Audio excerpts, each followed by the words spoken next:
ਸਤਿ ਸ਼੍ਰੀ ਅਕਾਲ। ਤੁਸੀਂ ਵੇਖ ਰਹੇ ਹੋ ਪੰਜਾਬ ਮੇਲ USA TV। ਮੈਂ ਹਾਂ ਸੰਜੀਵ ਯਸ਼ ਖੰਨਾ। G20 ਦਾ ਸੰਮੇਲਨ ਹੋਣ ਜਾ ਰਿਹਾ ਭਾਰਤ ਦੇ ਵਿੱਚ ਤੇ ਭਾਰਤ ਅਗਵਾਈ ਕਰ ਰਿਹਾ ਇਸ ਸੰਮੇਲਨ ਦੀ। ਵੱਖ-ਵੱਖ ਦੇਸ਼ਾਂ ਤੋਂ ਵੱਡੇ ਨੇਤਾ ਆ ਰਹੇ ਨੇ, 25 ਦੇ ਕਰੀਬ। ਪਰ ਖਬਰ ਇਹ ਮਿਲਦੀ ਪਈ ਹੈ ਕਿ ਚੀਨ ਦੇ ਰਾਸ਼ਟਰਪਤੀ ਸ਼ੀ ਜਿਨਪਿੰਗ ਨਹੀਂ ਆਣਗੇ ਤੇ ਰਸ਼ੀਆ ਦੇ ਰਾਸ਼ਟਰਪਤੀ ਪੁਤਿਨ ਸਾਹਿਬ ਉਹ ਵੀ ਨਹੀਂ ਆ ਰਹੇ। ਹੁਣ ਤੱਕ ਦੀ ਨਿਊਜ਼ ਇਹ ਮਿਲ ਰਹੀ ਹੈ। तो अमेरिका वालों ये स्टेटमेंट जारी हुई है कि चीन ये बर्दाश्त नहीं कर सकता कि भारत किसी भी खेमे दे विच किसी भी खेतर दे विच आगू होवे। इस करके चीन भारत की अगवाई नूं स्वीकार नहीं करता क्योंकि चीन ते भारत दे विच तनाव बनया होया है। इस करके शी जिनपिंग नहीं आना चाहते और व्लादिमीर पुतिन जो रशिया के प्रेजिडेंट ने वो युद्ध दे विच उलझे हुए ने, इस करके नहीं आ पा रहे। ये अमेरिका वालों स्टेटमेंट जारी की गई है। ਪੋਲੀਟੀਕਲ ਪੰਡਿਤਸ ਇਹ ਮੰਨਦੇ ਨੇ ਕਿ ਜਿਉਂ-ਜਿਉਂ ਰਸ਼ੀਆ ਯੂਕਰੇਨ ਦੇ ਨਾਲ ਯੁੱਧ ਦੇ ਵਿੱਚ ਉਲਝਦਾ ਜਾ ਰਿਹਾ ਹੈ, ਤਿਉਂ-ਤਿਉਂ ਉਹਦੀ ਆਪਣੀ ਪਾਵਰ ਘਟਦੀ ਜਾ ਰਹੀ ਹੈ ਕਿਉਂਕਿ ਜਿਉਂ-ਜਿਉਂ ਉਲਝਦਾ ਜਾ ਰਿਹਾ ਤਿਉਂ-ਤਿਉਂ ਯੂਕਰੇਨ ਨੂੰ ਵੀ ਨਾਟੋ ਤੋਂ ਸਹਾਇਤਾ ਮਿਲਦੀ ਪਈ ਹੈ ਤੇ ਉੱਤਰ ਕੋਰੀਆ ਤੋਂ ਸਹਾਇਤਾ ਲੈਣ ਵਾਸਤੇ ਰਸ਼ੀਆ ਨੇ ਵੀ ਅਪਰੋਚ ਕੀਤਾ ਹੈ। ਸੋ ਜਿਉਂ-ਜਿਉਂ ਰਸ਼ੀਆ ਉਲਝੇਗਾ ਤਿਉਂ-ਤਿਉਂ ਰਸ਼ੀਆ ਕਮਜ਼ੋਰ ਹੋਏਗਾ ਔਰ ਉਹਦਾ ਬੈਨੀਫਿਟ ਚਾਈਨਾ ਨੂੰ ਮਿਲੇਗਾ। ਹਾਲਾਂਕਿ ਚਾਈਨਾ ਤੇ ਰਸ਼ੀਆ ਦੋਸਤ ਨੇ, ਪਰ ਫਿਰ ਵੀ ਰਸ਼ੀਆ ਇਸ ਗੱਲ ਨੂੰ ਜਾਣਦਾ ਹੈ कि किते ना किते चाइना उहदे तो ज़्यादा ताकतवर ना हो जाए क्योंकि युद्ध दे विच उहदी ताकत घटदी पई है। इस करके पुतिन साहब इस गल दे उत्ते भी गौर करते पे ने तां उस गल नूं भी सामने रख के डिप्लोमैटिक रिलेशनस नूं लैके चलते हैं। गलवान घाटी दे विच जो युद्ध होया, अमेरिका उस नूं भी देखता है कि चीन के सैनिकों दे विच और भारत के सैनिकों दे विच जो हथों पाई हुई उहदे विच रिपोर्ट्स के मुताबिक चीन के सैनिक हारे और नित नवे नक्शे जारी करता है चीन, जिहदे विच अरुणाचल प्रदेश नूं अपना हिस्सा दिखाता है। दक्षिण चीन महासागर तो लैके अरुणाचल प्रदेश तक चीन अपनी दादागिरी दिखाता है। अमेरिका उस दे नाल नजिठना चाहता है। इस करके ये स्टेटमेंट्स भी जारी हुई ने कि चीन भारत की अगवाई स्वीकार नहीं करता। तो एक खबर यह भी है कि जे भारत ते अमेरिका मिल जान तो चीन नूं उस दियां कार्रवाइयां दा मूँह तोड़ जवाब दे सकते हैं। सो हुण की सारा समीकरण बनेगा कि सारे इकनॉमिक्स एंड पॉलिटिकल साइंस की थ्योरीज़ के मुताबिक जो भी सामने सारा रिजल्ट आना है उसके मुताबिक शी जिनपिंग G20 सम्मेलन के भारत आएंगे या नहीं आएंगे हजे तक कुछ पक्की गल नहीं है। तो पुतिन साहब की फैसला लेंदे ने रशिया वालों, ये भी गल कोई पक्की नहीं है। फिलहाल आप चलते हैं अपने भारत के मुद्दों के वल, अपने पंजाब के मुद्दों के वल।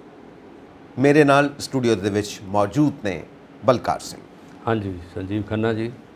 जिस तरह तुसी पंजाब की गल कर रहे जे और भारत की गल कर रहे जे और इत्थे पंजाब के मसले भी बड़े कुछ उलझे हुए ने और कुछ जिहड़े बाकी साडे सूबियां दे मसले तुहानूं पता ही हैगा, मणिपुर दा और दूसरा हरियाणा दा और इहदे नाल दे होर सूबे भी और साडे गवांढी देश जिहड़े उन्हां 'च भी बड़ा उलझा पिया है पाकिस्तान दे विच इमरान खान नाल। और मेरा ख्याल है कि असीं कुछ ऐसा जिहड़ा मुद्दा लईए जिहड़ा साडे दर्शक चाहुंदे ने कि उन्हां दी नज़र करिए और उन्हां नूं जानकारी दईए कि वाकई मुद्दा जिहड़ा हैगा जां मसला हैगा इहनूं कंट्रोल कर लई उपा हो सकदे। बिल्कुल, एक्चुअली मसले उलझाए जाते हैं जी जी जी जानबूझ के। हाँ, क्योंकि हरेक ने अपना पोलिटिकल लाहा लेना होंदा है, अपने अपने पोलिटिकल इंटरस्ट करके मसले उलझा दिते जाते हैं। नहीं तो कोई मसला ऐसा नहीं जिन्हों सुलझाया नहीं जा सकता। तो पहला आप अमरीका की धरती तो ही गल करांगे क्योंकि अमरीका तो शुरू किया तो अमरीका दे विच कहंदे ने अनएम्पलॉयमेंट इस वक्त वधदी जा रही है। पिछले 2 सालों के आंकड़े ये कहंदे ने कि अनएम्पलॉयमेंट वध रही है अमेरिका दे विच। हाँ, ये अंदर के वेखण विच आया कि कुछ कंपनियां और बैंकों का जिहड़ा हैगा झुकाव और उहदे विच जिहड़े नौजवान ने बेरोज़गारी का जिहड़ा सामना कर रहे हैं और उहदे विच कहंदे ने कि पिछले साल नालों ऐतकी होर कुछ दर इहदी वध गई है बेरोज़गारी की और जिहदे विच कंपनियां जिहड़ियां उन्हां ने कई लोग तां विचों कढ दित्ते और उस तरह वो बेचारे बेरोज़गार हो गए और नाल लगदे जिहड़ियां बाकी जिहड़ियां उन्हां दियां आर्मी दी फोर्सिस हैगी सी उन्हां विच इन्हां ने किहा सीगा कि उहदे विच भर्ती होण लई मुंडे आ सकदे आ और बाकी जिहड़ियां फोर्सां लोकल पुलिस दियां उन्हां दे विच भी और बाकायदा तौर पर उहदी जिहड़ी ड्यूटी है ज़्यादा होण करके सैलरी जिहड़ी घੱਟ होण करके कई मुंडे उधर नहीं आ रहे। जिस तरह अपने इंडिया च भी हैगा, इंडिया च भी जिहड़ा हुण इहदे विच फौज का जिहड़ा सिस्टम इन्हां ने बदल दिता, उस नौकरी 4.5 साल हो गई है ਔਰ ਉਹ 'ਚ ਪੰਜਾਬ ਦਾ ਕੋਟਾ ਜਿਹੜਾ ਸੀ ਬਹੁਤ ਜ਼ਿਆਦਾ ਸੀ, ਪੰਜਾਬ ਦੇ ਨੌਜਵਾਨ ਮੁੰਡੇ ਵਿੱਚ ਜਾਂਦੇ ਸੀ। ਹੁਣ ਪੰਜਾਬ ਦਾ ਕੋਟਾ ਬਿਲਕੁਲ ਜ਼ੀਰੋ ਹੋ ਗਿਆ, ਨਹੀਂ ਜਾ ਰਹੇ। 4.5 ਸਾਲ ਵਿੱਚ ਕੀ ਕਰਨਾ, ਇਹ ਹੁਣ ਸਾਰੀਆਂ ਨੀਤੀਆਂ ਦਾ ਜਿਹੜਾ ਘਾੜਤ ਹੈ, ਜਿਹੜਾ ਬਣਤਰ ਹੈ, ਬਾਹਰਲੇ ਦੇਸ਼ਾਂ ਵਿੱਚ ਵੀ ਇਹੀ ਹੋ ਗਿਆ। ਔਰ ਬੇਰੁਜ਼ਗਾਰੀ ਸਿਰਫ ਪੰਜਾਬ ਵਿੱਚ ਨਹੀਂ, ਸਾਡੇ ਹਿੰਦੁਸਤਾਨ ਵਿੱਚ ਤਾਂ ਬੇਰੁਜ਼ਗਾਰੀ ਹੈ, ਕਿਉਂਕਿ ਅਸੀਂ ਡਿਵੈਲਪਿੰਗ ਕੰਟਰੀ ਹਾਂ, ਅਸੀਂ ਅਜੇ ਵਿਕਾਸ ਦਰ ਦੇ 'ਤੇ ਪਹੁੰਚੇ ਨਹੀਂ। ਪਰ ਜਿਹੜੇ ਪਹੁੰਚ ਚੁੱਕੇ ਦੇਸ਼ ਨੇ ਉਹਨਾਂ ਵਿੱਚ ਵੀ ਇਹ ਪ੍ਰੋਬਲਮ ਆ ਰਹੀ ਹੈ। ਉਹਨਾਂ 'ਚ ਫੈਡਰਲ ਬੈਂਕ ਜਿਹੜੀ ਹੈਗੀ ਆ ਉਹਦੇ ਵਿੱਚ ਉਹਦਾ ਝੁਕਾਅ ਡਾਊਨ ਹੋਣ ਕਰਕੇ ਉਹਦੇ ਵਿੱਚ ਬੈਂਕਾਂ ਜਿਹੜੀਆਂ ਉਹਨਾਂ ਦਾ ਨਿਕਲ ਗਿਆ ਦਿਵਾਲੀਆ, ਉਹਦੇ ਵਿੱਚ ਉਹ ਥੱਲੇ ਡਾਊਨ ਜਾਣ ਕਰਕੇ ਮੁੰਡੇ ਜਿਹੜੇ ਉੱਥੇ ਨੌਜਵਾਨ ਹੈਗੇ ਆ ਉਹ ਕੰਮ ਵੀ ਕਰਕੇ ਬਹੁਤਾ ਜਿਹੜਾ ਖੁਸ਼ ਨਹੀਂ ਹੁੰਦੇ, ਕਿਉਂਕਿ ਜਿਹੜਾ ਵਰਕ ਕਲਚਰ ਹੈ ਸਾਡੇ ਬਾਕੀ ਲੋਕ ਜਿਹੜੇ ਏਸ਼ੀਅਨ ਆ, ਜਿਹੜੇ ਸਾਡੇ ਇੰਡੀਅਨ ਆ, ਇਹ ਕੰਮ ਕਰਕੇ ਰਾਜੀ ਹੁੰਦੇ, ਕੰਮ ਕਰਦੇ ਆ, ਇਹ ਖੂਨ ਪਸੀਨਾ ਆਪਣਾ ਵਧਾਉਂਦੇ ਆ ਔਰ ਉਹਦੇ 'ਚ ਕੰਮ ਕਰਕੇ ਲੋਕਾਂ ਨੂੰ ਮਿਹਨਤ ਕਰਕੇ ਦੱਸ ਦਿੰਦੇ ਆ। ਔਰ ਉਹ ਲੋਕ ਜਿਹੜੇ ਹੈਗੇ ਆ ਉਹ ਸਿਰਫ ਵਰਕ ਕਲਚਰ ਦੀ ਗੱਲ ਹੀ ਕਰਦੇ, ਕੰਮ ਨਹੀਂ ਕਰਦੇ, ਵਿਹਲੜ ਹੋ ਗਏ ਜਿਹਨੂੰ ਅਸੀਂ ਕਹਿੰਦੇ ਹਾਂ। ਸਾਡੇ ਲੋਕ ਇੱਥੇ ਤਾਂ ਹੋ ਜਾਂਦੇ ਆ ਵੀ ਕਮਾਈ ਉੱਥੋਂ ਕਰਕੇ ਆਉਂਦੇ ਆ, ਅਤੇ ਇੱਥੇ ਜਿਹੜੇ ਬਹਿ ਕੇ ਖਾਂਦੇ ਆ, ਆਪਣੇ ਪਰਿਵਾਰਾਂ 'ਚ ਵਿਆਹ ਸ਼ਾਦੀਆਂ ਕਰਦੇ ਆ, ਔਰ ਲੋਕ ਨੱਚਦੇ ਗਾਉਂਦੇ ਆ, ਹੱਸਦੇ ਆ, ਔਰ ਸਾਰਾ ਕੁਝ ਇੱਥੇ ਖੁਸ਼ਹਾਲੀ ਦਾ ਸੂਚਕ ਦੱਸਦੇ ਆ। ਪਰ ਉੱਥੇ ਜਿਹੜਾ ਸਾਨੂੰ ਕੰਮ ਤਾਂ ਕਰਨਾ ਪੈਂਦਾ। ਪਰ ਇਹਦੇ ਬਾਵਜੂਦ ਵੀ ਜੇ ਅਸੀਂ ਗੱਲ ਕਰੀਏ, ਸਾਡੇ ਉੱਥੇ ਭਾਰਤੀ ਅਤੇ ਪੰਜਾਬੀ ਖਾਸ ਤੌਰ 'ਤੇ ਬਹੁਤ ਅੱਗੇ ਆ, ਬੜਾ ਕੰਮ ਕੀਤਾ, ਮਿਹਨਤਾਂ ਕੀਤੀਆਂ ਨੇ। ਟਰੱਕ ਇਹਨਾਂ ਦੇ ਬਹੁਤ ਹੈਗੇ, ਟਰਾਂਸਪੋਰਟ ਜਿਹੜੀ ਬਹੁਤ ਵੱਡੀਆਂ ਇਹਨਾਂ ਦੀਆਂ ਆਪਣੀਆਂ ਹੈਗੀਆਂ, ਬਾਗ ਬਗੀਚੇ ਬੜੇ ਔਰਚਡ ਬਹੁਤ ਉੱਥੇ ਆ, ਜਿਹੜੇ ਡਰਾਈ ਫਰੂਟ ਦੇ ਵੀ ਹੈਗੇ ਆ, ਔਰ ਬਾਕੀ ਜਿਹੜੇ ਸਬਜ਼ੀਆਂ ਭਾਜੀਆਂ ਜਿਹੜੀਆਂ ਹੈਗੀਆਂ ਉਹ ਉਹਨਾਂ ਦੇ ਵੀ। ਪੰਜਾਬੀ ਖਾਸ ਕਰਕੇ ਉਹ ਅਮਰੀਕਾ 'ਚ ਬਹੁਤ ਐਸਟੈਬਲਿਸ਼ ਨੇ ਇਸ ਵੇਲੇ। ਔਰ ਜਿਹੜੀ ਗੱਲ ਬੇਰੁਜ਼ਗਾਰੀ ਦੀ ਆਪਾਂ ਕਰ ਰਹੇ ਹਾਂ, ਇਹਦੇ ਵਿੱਚ ਜਿਹੜਾ ਬੇਰੁਜ਼ਗਾਰ ਨੇ ਬਹੁਤੇ ਲੋਕ ਸਾਡੇ ਨਹੀਂ ਬੇਰੁਜ਼ਗਾਰ, ਸਾਨੂੰ ਤਾਂ ਜਿਹੜਾ ਕੰਮ ਮਿਲਿਆ ਅਸੀਂ ਕਰ ਲੈਂਦੇ ਹਾਂ। ਮਿਹਨਤ ਮੁਸ਼ੱਕਤ ਕਰਨ ਲਈ ਪੰਜਾਬੀ ਸਭ ਤੋਂ ਅੱਗੇ ਰਹਿੰਦੇ ਆ। ਜਿਹੜਾ ਵੀ ਕੰਮ ਮਿਲ ਗਿਆ, ਉਹ ਮੁੰਡੇ ਜਿਹੜੇ ਹੈਗੇ ਆ, ਜਿਹੜੇ ਉੱਥੋਂ ਦੇ ਨੌਜਵਾਨ ਨੇ, ਜਿਹੜੇ ਉਸ ਕਲਚਰ 'ਚ ਪਲੇ ਨੇ, ਜਿਹੜੇ ਉਸੋਂ ਦੇ ਮੂਲ ਨਿਵਾਸੀ ਨੇ, ਉਹ ਇਸ ਕੰਮ ਤੋਂ ਗਰੇਜ਼ ਕਰਦੇ ਆ, ਬਹੁਤਾ ਕੰਮ ਦੇ ਨਹੀਂ ਨੇੜੇ ਜਾਂਦੇ। ਸਾਡੇ ਮੁੰਡੇ ਤਾਂ ਜਿਹੜੇ ਜਿਹਦੇ ਕਿਤੇ ਪੱਤੇ ਖਿਲਰੇ ਜਾਂ ਕਰਨਾ, ਜਾਂ ਉਹਦੇ 'ਚ ਬਰਫ਼ ਹੋਈ ਹੈ ਜ਼ਿਆਦਾ, ਤਾਂ ਉਹਨੂੰ ਆਪਣੇ ਬੇਲਚਿਆਂ ਨਾਲ ਜਾਂ ਉਹਨੂੰ ਇਕੱਠੀ ਕਰਨ ਵਿੱਚ ਕੋਈ ਸੰਕੋਚ ਨਹੀਂ ਕਰਦੇ, ਪੱਤੇ ਵੀ ਇਕੱਠੇ ਕਰ ਲੈਂਦੇ ਆ। ਪਰ ਉਹਨਾਂ ਵਿੱਚ ਹੂੰ ਹਾਂ ਹੁੰਦੀ ਆ। ਅਸੀਂ ਘਾਹ ਕੱਟਣ ਲਈ ਵੀ ਆਪਣੀ ਮਸ਼ੀਨਾਂ ਚਲਾਉਣਾ ਜਾਣਦੇ ਆ, ਪਾਰਕਾਂ ਬਣਾਉਣ ਲਈ ਵੀ ਜਾਣਦੇ ਆ, ਕਿਉਂਕਿ ਇੱਥੋਂ ਖੇਤੀਬਾੜੀ ਕਰਕੇ ਗਏ ਆ ਬਹੁਤ। ਉੱਥੇ ਜਿੱਦਾਂ ਡਰਾਈ ਫਰੂਟ ਜਾਂ ਸਬਜ਼ੀਆਂ ਜਾਂ ਜਿਹੜੇ ਫਰੂਟ ਤੋੜਨ ਲਈ ਮੁੰਡੇ ਆਪਣੀਆਂ ਬਾਲਟੀਆਂ, ਬਜ਼ੁਰਗ ਆਪਣੀ ਬਾਲਟੀਆਂ ਨਾਲ ਲੈ ਕੇ, ਬੱਕਟ ਨਾਲ ਲੈ ਕੇ, ਤਾਂ ਤੋੜ ਕੇ ਬੋਰੀਆਂ ਭਰ ਦਿੰਦੇ ਆ, ਪੈਕਿੰਗ ਕਰਦੇ ਆ, ਕੰਮ ਕਰਦੇ ਆ। ਤੁਸੀਂ ਕਦੀ ਵੀਡੀਓ ਦੇਖੀ ਵੀ ਹੋਊਗੀ, ਔਰ ਵੀਡੀਓ ਜਿਹੜੀ ਵਾਇਰਲ ਹੁੰਦੀ ਆ, ਜਿਹੜੇ ਬਜ਼ੁਰਗ ਉੱਥੇ ਕੰਮ ਕਰਦੇ, ਖਾਸ ਕਰਕੇ ਕੈਨੇਡਾ 'ਚ ਬੇਰੀ ਤੋੜਨ ਦਾ, ਔਰ ਅਮਰੀਕਾ ਦੇ ਵਿੱਚ। ਉਹ ਬੇਰੁਜ਼ਗਾਰੀ ਦਾ ਕੋਈ ਮਸਲਾ ਨਹੀਂ ਉਹਨਾਂ ਦਾ, ਕਿਉਂਕਿ ਉਹ ਤਾਂ ਰੋਜ਼ ਦਿਹਾੜੀ ਜਿਹੜਾ ਡੇਲੀ ਜਿਹੜੇ ਕੰਮ ਕਰਨ ਦਾ ਉਹ ਉਹਨਾਂ ਕੋਲ ਕੰਮ ਕਰਨ ਦੀ ਜਿਹੜੀ ਹੈਗੀ ਲਿਆਕਤ ਹੈਗੀ, ਕੰਮ ਕਰਨ ਦੀ ਜਿਹੜੀ ਹਿੰਮਤ ਹੈਗੀ। ਪਰ ਉਹ ਜਿਹੜੇ ਲੋਕ ਨੇ ਉਹ ਨਹੀਂ ਕਰਨਗੇ। ਹੁਣ ਤੁਸੀਂ ਪੰਜਾਬ ਦੀ ਗੱਲ ਕਰ ਲਓ, ਪੰਜਾਬ ਵਿੱਚ ਜਿਹੜੇ ਮਾਈਗ੍ਰੇਟਰੀ ਆਏ ਨੇ ਲੋਕ, ਪ੍ਰਵਾਸੀ, ਜਿਹੜੇ ਬਿਹਾਰ ਤੋਂ, ਜਿਹੜੇ ਹਿਮਾਚਲ ਤੋਂ, ਨੇਪਾਲ ਤੋਂ, ਜਿਹੜੇ ਮੱਧ ਪ੍ਰਦੇਸ਼ ਤੋਂ, ਅਤੇ ਜਿਹੜੇ ਆਪਣੇ ਯੂਪੀ ਤੋਂ, ਉਹ ਆ ਕੇ ਇੱਥੇ ਬਹੁਤ ਕੰਮ ਕਰਦੇ। ਪੰਜਾਬ ਦੇ ਵਿੱਚ ਇਮਾਰਤੀ ਹੁਨਰ ਸਾਰਾ ਉਹਨਾਂ ਕੋਲ ਹੈਗਾ, ਜਿੱਥੇ ਸੈਨੇਟਰੀ ਦਾ ਕੰਮ ਉਹਨਾਂ ਕੋਲ ਹੈਗਾ, ਜਿੱਥੇ ਇੱਟਾਂ ਲਾਉਣੀਆਂ ਜਾਂ ਇਮਾਰਤ ਸਾਜੀ ਕਰਨੀ ਹੈਗੀ ਆ ਉਹਨਾਂ ਕੋਲ, ਨਕਸ਼ੇ ਉਹਨਾਂ ਕੋਲ ਹੈਗੇ ਆ, ਸਾਰਾ ਕੰਮ ਉਹ ਮੁੰਡੇ ਕਰਦੇ ਆ। ਈਵਨ ਜਿਹੜੀਆਂ ਜੂਸ ਦੀਆਂ ਰੇਹੜੀਆਂ ਲਾ ਕੇ, ਗੰਨੇ ਦੇ ਰਸ ਦੀਆਂ ਰੇਹੜੀਆਂ ਲਾ ਕੇ ਉਹ ਵੇਚਦੇ ਆ, ਔਰ ਘੱਟੋ ਘੱਟ 2-2, 3-3 ਹਜ਼ਾਰ ਰੁਪਈਆ ਪਰ ਡੇ ਕਮਾ ਲੈਂਦੇ ਆ। ਸਾਡੇ ਮੁੰਡੇ ਇੱਥੇ ਨਹੀਂ ਕੰਮ ਕਰਨਗੇ, ਉਹਨਾਂ ਕੋਲ ਕੰਮ ਆ ਗਿਆ ਸਾਰੇ ਦਾ ਕੰਮ। ਪੈਟਰੋਲ ਪੰਪਾਂ 'ਤੇ ਉਹ ਮੁੰਡੇ ਲੱਗੇ ਆ ਜੇ ਅਸੀਂ ਵੇਖੀਏ ਤੇ, ਪਰ ਉਹ ਹੈਗਾ ਅਸੀਂ ਨਹੀਂ ਕੰਮ ਕਰਦੇ ਆਪਣੀ ਉਸ ਜਗ੍ਹਾ 'ਤੇ, ਉਹ ਕੰਮ ਕਰਦੇ ਆ। ਇਹੀ ਹਾਲਤ ਉੱਥੇ, ਅਸੀਂ ਉੱਥੇ ਕੰਮ ਕਰਨਾ ਜਾਣਦੇ ਆ, ਉਹ ਲੋਕ ਨਹੀਂ ਕਰਦੇ। ਸਾਡੇ ਮੁੰਡੇ ਇੱਥੇ ਕੋਈ ਇਮਾਰਤ ਦਾ ਕੰਮ ਨਹੀਂ ਕਰਨਗੇ, ਆਰੀ ਨਹੀਂ ਚਲਾਉਣਗੇ, ਤੇਸਾ ਨਹੀਂ ਚਲਾਉਣਗੇ, ਹਥੌੜਾ ਨਹੀਂ ਚਲਾਉਣਗੇ, ਸੈਣੀ ਨਾਲ ਲੱਕੜਾਂ ਨਹੀਂ ਪਾੜਨਗੇ, ਉਹ ਕਰਦੇ ਸਾਰਾ ਕੰਮ ਆ ਕੇ। ਔਰ ਸਾਨੂੰ ਲੇਬਰ ਜਿਹੜੀ ਉਹ ਮਿਲਦੀ ਆ, ਕੰਮ ਕਰਨ ਵਾਲੇ ਕਾਤਬ ਬੰਦੇ ਹੈਗੇ ਆ, ਔਰ ਪੈਸਾ ਵੀ ਕਮਾਉਣਾ ਜਾਣਦੇ ਆ। ਉੱਥੋਂ ਗਰੀਬੀ ਦੀ ਹਾਲਤ 'ਚ ਆਉਂਦੇ ਆ। ਉਹਨਾਂ ਲੋਕਾਂ ਲਈ ਤਾਂ ਪੰਜਾਬ ਹੀ ਲੰਡਨ ਆ, ਉਹਨਾਂ ਲੋਕਾਂ ਲਈ ਤਾਂ ਪੰਜਾਬ ਹੀ ਅਮਰੀਕਾ ਹੈਗਾ। ਇਹਨਾਂ ਕੰਮ ਕਰਕੇ ਜਿੱਥੇ ਕੰਮ ਕਰੋਗੇ, ਮਿਹਨਤ ਕਰੋਗੇ, ਉੱਥੇ ਤੁਹਾਨੂੰ ਪੈਸਾ ਮਿਲਣਾ, ਤੁਹਾਡੀ ਜਿਹੜੀ ਇਨਕਮ ਆ ਵਧੂਗੀ। ਇਹ ਗੱਲ ਜੀ ਹਾਂ, ਠੀਕ ਹੈ। ਔਰ ਬਾਕੀ ਜੋ ਸਾਡੇ ਭਾਰਤ ਦੇ ਲੋਕ ਅਮਰੀਕਾ ਜਾ ਰਹੇ ਨੇ, ਉਹ ਕਿਸੇ ਗੱਲ ਕਰਕੇ ਜਾ ਰਹੇ ਨੇ ਕਿ ਉਹਨਾਂ ਨੂੰ ਉੱਥੇ ਕੋਈ ਨਾ ਕੋਈ ਕੰਮ ਮਿਲਦਾ ਬਿਲਕੁਲ, ਨਹੀਂ ਤਾਂ ਕਿਉਂ ਜਾਣਗੇ ਉੱਥੇ। ਤੇ ਇਹ ਬੇਰੁਜ਼ਗਾਰੀ ਉਹਨਾਂ ਲੋਕਾਂ ਕੋਲ ਜਿਹੜੇ ਉੱਥੋਂ ਦੇ ਵਸਨੀਕ ਆ, ਉਹ ਕੰਮ ਕਰਦੇ ਹੀ ਨਹੀਂਗੇ, ਇਸ ਕਰਕੇ ਬੇਰੁਜ਼ਗਾਰੀ ਉਹਨਾਂ 'ਚ ਇਹ ਆ। ਤੇ ਆਪਾਂ ਹੁਣ ਅੱਗੇ ਵਧੀਏ ਆਪਣੇ ਭਾਰਤ ਦੇ ਮਸਲਿਆਂ ਵੱਲ। ਹੁਣ ਇੱਕ ਨਵੀਂ ਗੱਲ ਸਾਹਮਣੇ ਆ ਰਹੀ ਹੈ, ਇੱਕ ਨਵੀਂ ਕਮੇਟੀ ਬਣੀ ਹੈ ਸ਼੍ਰੀ ਰਾਮ ਨਾਥ ਕੋਵਿੰਦ ਜੀ ਦੀ ਅਗਵਾਈ ਦੇ ਵਿੱਚ, ਜੋ ਸਾਡੇ ਉਪ ਰਾਸ਼ਟਰਪਤੀ ਨੇ, ਔਰ ਉਹਨਾਂ ਦੀ ਅਗਵਾਈ ਦੇ ਵਿੱਚ ਇੱਕ ਕਮੇਟੀ ਬਣਾਈ ਗਈ ਹੈ ਕਿ ਇੱਕ ਦੇਸ਼ ਦੇ ਵਿੱਚ ਇੱਕੋ ਹੀ ਚੋਣ ਹੋਣੀ ਚਾਹੀਦੀ ਹੈ, ਮਤਲਬ ਇੱਕੋ ਵਾਰੀ ਸਾਰੇ ਦੇਸ਼ ਦੀ ਚੋਣ ਹੋ ਜਾਵੇ। ਸੋ ਇਹ ਨਵਾਂ ਇੱਕ ਫੈਸਲਾ ਲੈਣ ਦੀ ਕੋਸ਼ਿਸ਼ ਕੀਤੀ ਜਾ ਰਹੀ ਹੈ। ਪੁਰਾਣੇ ਰੈਫਰੈਂਸ ਵੀ ਦਿੱਤੇ ਜਾ ਰਹੇ ਨੇ ਕਿ ਨਹਿਰੂ ਸਾਹਿਬ ਵੇਲੇ ਵੀ ਇੱਦਾਂ ਹੋ ਚੁੱਕਿਆ, 2-3 ਵਾਰ ਹੋ ਚੁੱਕਿਆ, ਤੇ ਹੁਣ ਕਿਉਂ ਨਹੀਂ। ਤੇ ਵਿਰੋਧੀ ਧਿਰਾਂ ਕਹਿ ਰਹੀਆਂ ਨੇ ਕਿ ਹੁਣ ਜਿਹੜੀਆਂ ਆਲਰੇਡੀ ਵਿਧਾਨ ਸਭਾਵਾਂ ਚੱਲਦੀਆਂ ਪਈਆਂ ਨੇ ਉਹਨਾਂ ਦਾ ਕੀ ਕੀਤਾ ਜਾਵੇ, ਉਹ ਭੰਗ ਕੀਤੀਆਂ ਜਾਣ। ਆਹ ਮਤਲਬ ਇਹ ਫੈਸਲਾ ਕਿੱਥੋਂ ਤੱਕ ਸਹੀ ਹੈ, ਕਿੱਥੋਂ ਤੱਕ ਗਲਤ ਹੈ, ਇਹ ਕਹਿਣਾ ਇਸ ਵਕਤ ਤਾਂ ਮੁਸ਼ਕਲ ਹੈ, ਪਰ ਵਿਰੋਧੀ ਧਿਰਾਂ ਨੇ ਇਹਦਾ ਅਸੀਂ ਸਾਰੇ ਜਾਣਦੇ ਹਾਂ ਵਿਰੋਧ ਕਰਨਾ ਹੈ ਔਰ ਬਹੁਤ ਜ਼ਬਰਦਸਤ ਵਿਰੋਧ ਹੋਣਾ ਹੈ। ਇੱਕ ਨਵੀਂ ਗੱਲ ਹੋਣ ਜਾ ਰਹੀ, ਨਵੀਂ ਪਿਰਤ ਪਾਉਣ ਜਾ ਰਹੇ ਨੇ ਦੇਸ਼ ਦੇ ਵਿੱਚ। ਅਸਲ 'ਚ ਜਦੋਂ ਇੰਡੀਆ ਟੀਮ ਦੀ ਉੱਥੇ ਮੀਟਿੰਗ ਹੋਈ ਆ ਔਰ ਉਹਦੇ ਵਿੱਚ 31 ਨੂੰ ਔਰ 1 ਨਵੰਬਰ ਨੂੰ, ਉਹਦੇ ਵਿੱਚ ਸਤੰਬਰ ਨੂੰ, ਜਿਹਦੇ ਵਿੱਚ ਉਹਨਾਂ ਨੇ ਆਪਣੀ ਦਿਲ ਖੋਲ੍ਹ ਕੇ ਗੱਲ ਕੀਤੀ ਆ, ਯੂਨਿਟੀ ਦੀ ਗੱਲ ਕੀਤੀ ਆ, ਬੜਾ ਕੁਝ ਕੀਤਾ। ਔਰ ਬੀਜੇਪੀ ਨੂੰ ਉਹਦਾ ਥੋੜ੍ਹਾ ਜਿਹਾ ਖਦਸ਼ਾ ਲੱਗਿਆ, ਉਹਦੇ ਉਹਨਾਂ ਨੂੰ ਖਤਰਾ ਲੱਗਿਆ ਔਰ ਉਹਦੇ ਵਿੱਚ ਸਾਡੇ ਸਾਰੇ ਜਿਹੜੇ ਚਿੰਤਕ ਦੱਸਦੇ ਨੇ ਇਮੀਡੀਏਟ ਹੀ ਇਹਨਾਂ ਨੇ ਐਲਾਨ ਕਰ ਦਿੱਤਾ ਇੱਕ ਦੇਸ਼ ਇੱਕ ਚੋਣ ਡੇ ਜਿਹੜਾ ਹੈਗਾ ਇੱਕ ਦਿਨ ਉਹਦੇ ਵਿੱਚ। ਔਰ ਬਹੁਤ ਲੋਕ ਚੁਕੰਨੇ ਹੋ ਗਏ ਕਿ ਇਹ ਗੱਲ ਕੀ ਹੋ ਗਈ, ਜਿਹਦੇ ਵਿੱਚ 29 ਪ੍ਰਦੇਸ਼ ਨੇ, ਉਹਨਾਂ ਵਿੱਚ ਸਰਕਾਰਾਂ ਆਲਰੇਡੀ ਬਣੀਆਂ ਪਈਆਂ ਔਰ ਉਹਨਾਂ ਦਾ ਮੋੜਵਾਂ ਜਵਾਬ ਉਹਨਾਂ ਦਿੱਤਾ ਹੈਗਾ ਕਿ ਕਈ ਜਗ੍ਹਾ 'ਤੇ ਜਿਹੜੀਆਂ ਆਪੋਜੀਸ਼ਨ ਉਹਨਾਂ ਨੇ ਆਪਣੀ ਸਰਕਾਰਾਂ ਬਣਾਈਆਂ, ਇਹ ਵੀ ਇਹਨਾਂ ਨੂੰ ਨਹੀਂ ਪਚੀਆਂ ਕਿ ਉਹਨਾਂ ਦੀ ਸਰਕਾਰਾਂ ਕਿਉਂ ਬਣ ਗਈਆਂ ਅਤੇ ਆਉਣ ਵਾਲੇ ਸਮੇਂ 'ਚ ਫਿਰ ਨਾ ਬਣਾ ਜਾਣ। ਔਰ ਇਹਨਾਂ ਨੂੰ ਇਹ ਵੀ ਲੱਗਿਆ ਕਿ ਜੇ ਆਉਣ ਵਾਲੀ ਇਲੈਕਸ਼ਨ ਜਿਹੜੀ ਆਗਾਮੀ ਲੋਕ ਸਭਾ ਦੀ ਇਲੈਕਸ਼ਨ ਆ ਉਹਦੇ ਵਿੱਚ ਵੀ ਇਹ ਪਲਟਾ ਮਾਰ ਸਕਦੇ ਆ। ਇਸ ਕਰਕੇ ਇਹਨਾਂ ਨੇ ਇਸ ਭੱਬਲ ਭੂਸੇ 'ਚ ਪਾਉਣ ਲਈ ਇਹਨਾਂ ਨੇ ਦੁਬਾਰਾ ਇਹ ਐਲਾਨ ਕਰ ਦਿੱਤਾ। ਰਾਮਨਾਥ ਕੋਵਿੰਦ ਸਾਡੇ ਰਾਸ਼ਟਰਪਤੀ ਨੇ ਸਾਬਕਾ, ਉਹ ਉਹਨਾਂ ਨੂੰ ਇਸ ਕਮੇਟੀ ਦੇ ਇੰਚਾਰਜ ਬਣਾ ਦਿੱਤਾ ਔਰ 12 ਬੰਦਿਆਂ ਦੀ ਕਮੇਟੀ ਹੈਗੀ ਉਹਦੇ ਵਿੱਚ। ਔਰ ਕਮੇਟੀ ਇਹ ਸਾਰਾ ਕੁਝ ਪੁੱਛ ਪੜਤਾਲ ਕਰੂਗੀ ਕਿ ਕੀ ਕੁਝ ਚਾਹੀਦਾ ਜਾਂ ਨਹੀਂ ਚਾਹੀਦਾ। ਹੁਣ ਜੇ ਇਹਦੇ ਵਿੱਚ ਇਹਨਾਂ ਨੇ ਕਮੇਟੀ ਬਣਾਈ, ਇਹਦੇ ਵਿੱਚ ਇਹਨਾਂ ਦੇ ਆਪਣੇ ਹੀ ਜ਼ਿਆਦਾ ਕਾਰਕੁਨ ਨੇ, ਆਪਣੇ ਅਧਿਕਾਰੀ ਆ, ਆਪਣੇ ਸਾਬਕਾ ਲੋਕ ਨੇ ਔਰ ਕਮੇਟੀ ਵੀ ਫਰੇਮ ਇਹਨਾਂ ਨੇ ਕੀਤੀ ਹੈ। ਇਹਦੇ ਵਿੱਚ ਆਪੋਜੀਸ਼ਨ ਦਾ ਕੋਈ ਇਸ ਤਰ੍ਹਾਂ ਦਾ ਅਧਿਕਾਰੀ ਜਾਂ ਲੀਡਰ ਜਾਂ ਨੇਤਾ ਨਹੀਂ ਲਿਆ ਗਿਆ। ਹੁਣ ਇਹਦਾ ਜੋ ਆਏਗਾ ਸਿੱਟਾ, ਜੋ ਇਹਨਾਂ ਦੀ ਜਿਹੜੇ ਪੁਆਇੰਟ ਹੋਣਗੇ, ਉਹ ਹੁਣ ਲੋਕਾਂ ਨੂੰ ਦੇਖੋ, ਲੋਕ ਜਾਂ ਪਬਲਿਕ ਉਹਨੂੰ ਮੰਨਦੀ ਹੈ ਜਾਂ ਨਹੀਂ ਮੰਨਦੀ। ਖਾਸ ਕਰਕੇ ਹੁਣ ਇਹਦੇ 'ਤੇ ਇਸ ਵੇਲੇ ਜਿਹੜੀ ਆਖਿਆ ਗਿਆ, ਬੀਜੇਪੀ ਨੇ ਇਕੱਲੀ ਨੇ ਕਿਹਾ, ਉਹਦੀ ਆਲੋਚਨਾ ਇੰਡੀਆ ਦੀ ਜਿਹੜੀ ਯੂਨਾਈਟਿਡ ਪਾਰਟੀ ਹੈ ਉਹਨਾਂ ਨੇ ਕਹਿਤਾ ਕਿ ਸਾਨੂੰ ਇਹ ਗੱਲ ਬੜੀ ਗਲਤ ਲੱਗੀ ਹੈ ਔਰ ਇਹਦੇ ਵਿੱਚ ਜੋ ਕੁਝ ਇਹਨਾਂ ਨੇ ਕਹਿ ਦਿੱਤਾ ਜਾਂ ਇਹਨਾਂ ਨੇ ਇੱਕ ਦਿਨ ਦੇ ਵਿੱਚ ਇਲੈਕਸ਼ਨ ਕਰਾਉਣ ਦਾ ਕਿਹਾ ਹੈਗਾ, ਉਹ ਕਹਿੰਦੇ ਅਜੇ ਤੱਕ ਹੋਇਆ ਨਹੀਂ। ਜੇ ਨਹਿਰੂ ਦੇ ਟਾਈਮ 'ਤੇ ਹੋਇਆ ਤਾਂ ਉਦੋਂ ਹਾਲਾਤ ਹੋਰ ਸੀਗੇ, ਹੁਣ ਹਾਲਾਤ ਬਿਲਕੁਲ ਸਾਜ਼ਗਰ ਨੇ, ਇਹਨਾਂ ਵਿੱਚ ਕੋਈ ਇੱਦਾਂ ਦੇ ਰੌਲਾ ਰੱਪੇ ਵਾਲਾ ਗੱਲ ਨਹੀਂ ਹੈਗਾ। ਉਦੋਂ ਨਵਾਂ ਦੇਸ਼ ਆਜ਼ਾਦ ਹੋਇਆ ਸੀ, ਉਦੋਂ ਬੜੀਆਂ ਚੀਜ਼ਾਂ ਦੀ ਰੱਦੋ ਬਦਲ ਕਰਨਾ ਬਣਦਾ ਸੀਗਾ। ਔਰ ਇਹ ਜੇ ਹੁਣ ਗੱਲ ਕੀਤੀ ਹੈ, ਇਹਦੇ 'ਚ ਕਈ ਜਿਹੜੇ ਕਹਿੰਦੇ ਨੇ ਕਿ ਕਨਸਟੀਟਿਊਸ਼ਨ ਸਾਡਾ ਜਿਹੜਾ ਉਹਦੇ ਅਕੋਰਡਿੰਗ ਤਾਂ ਇਹਨਾਂ ਨੂੰ ਗੱਲ ਕਰਨੀ ਚਾਹੀਦੀ ਵੀ ਲੋਕਤੰਤਰ ਹੈ, 5 ਸਾਲ ਦੀ ਮਿਆਦ ਹੈਗੀ ਹੈ ਜਦੋਂ ਇੱਕ ਸਰਕਾਰ ਬਣਦੀ ਹੈ, ਉਹਦੇ 'ਚ ਉਮੀਦਵਾਰ ਆਪਣੀ ਪਾਰਟੀ ਦੇ ਕਿਹੜੇ ਉਮੀਦਵਾਰ ਹੁੰਦੇ ਆ, ਉਹ 'ਚ ਕੀ ਕੰਡੀਸ਼ਨਾਂ ਹੁੰਦੀਆਂ, ਇਹ ਚੋਣ ਕਮਿਸ਼ਨਰ ਨੇ ਤੈਅ ਕਰਨਾ ਹੈਗਾ।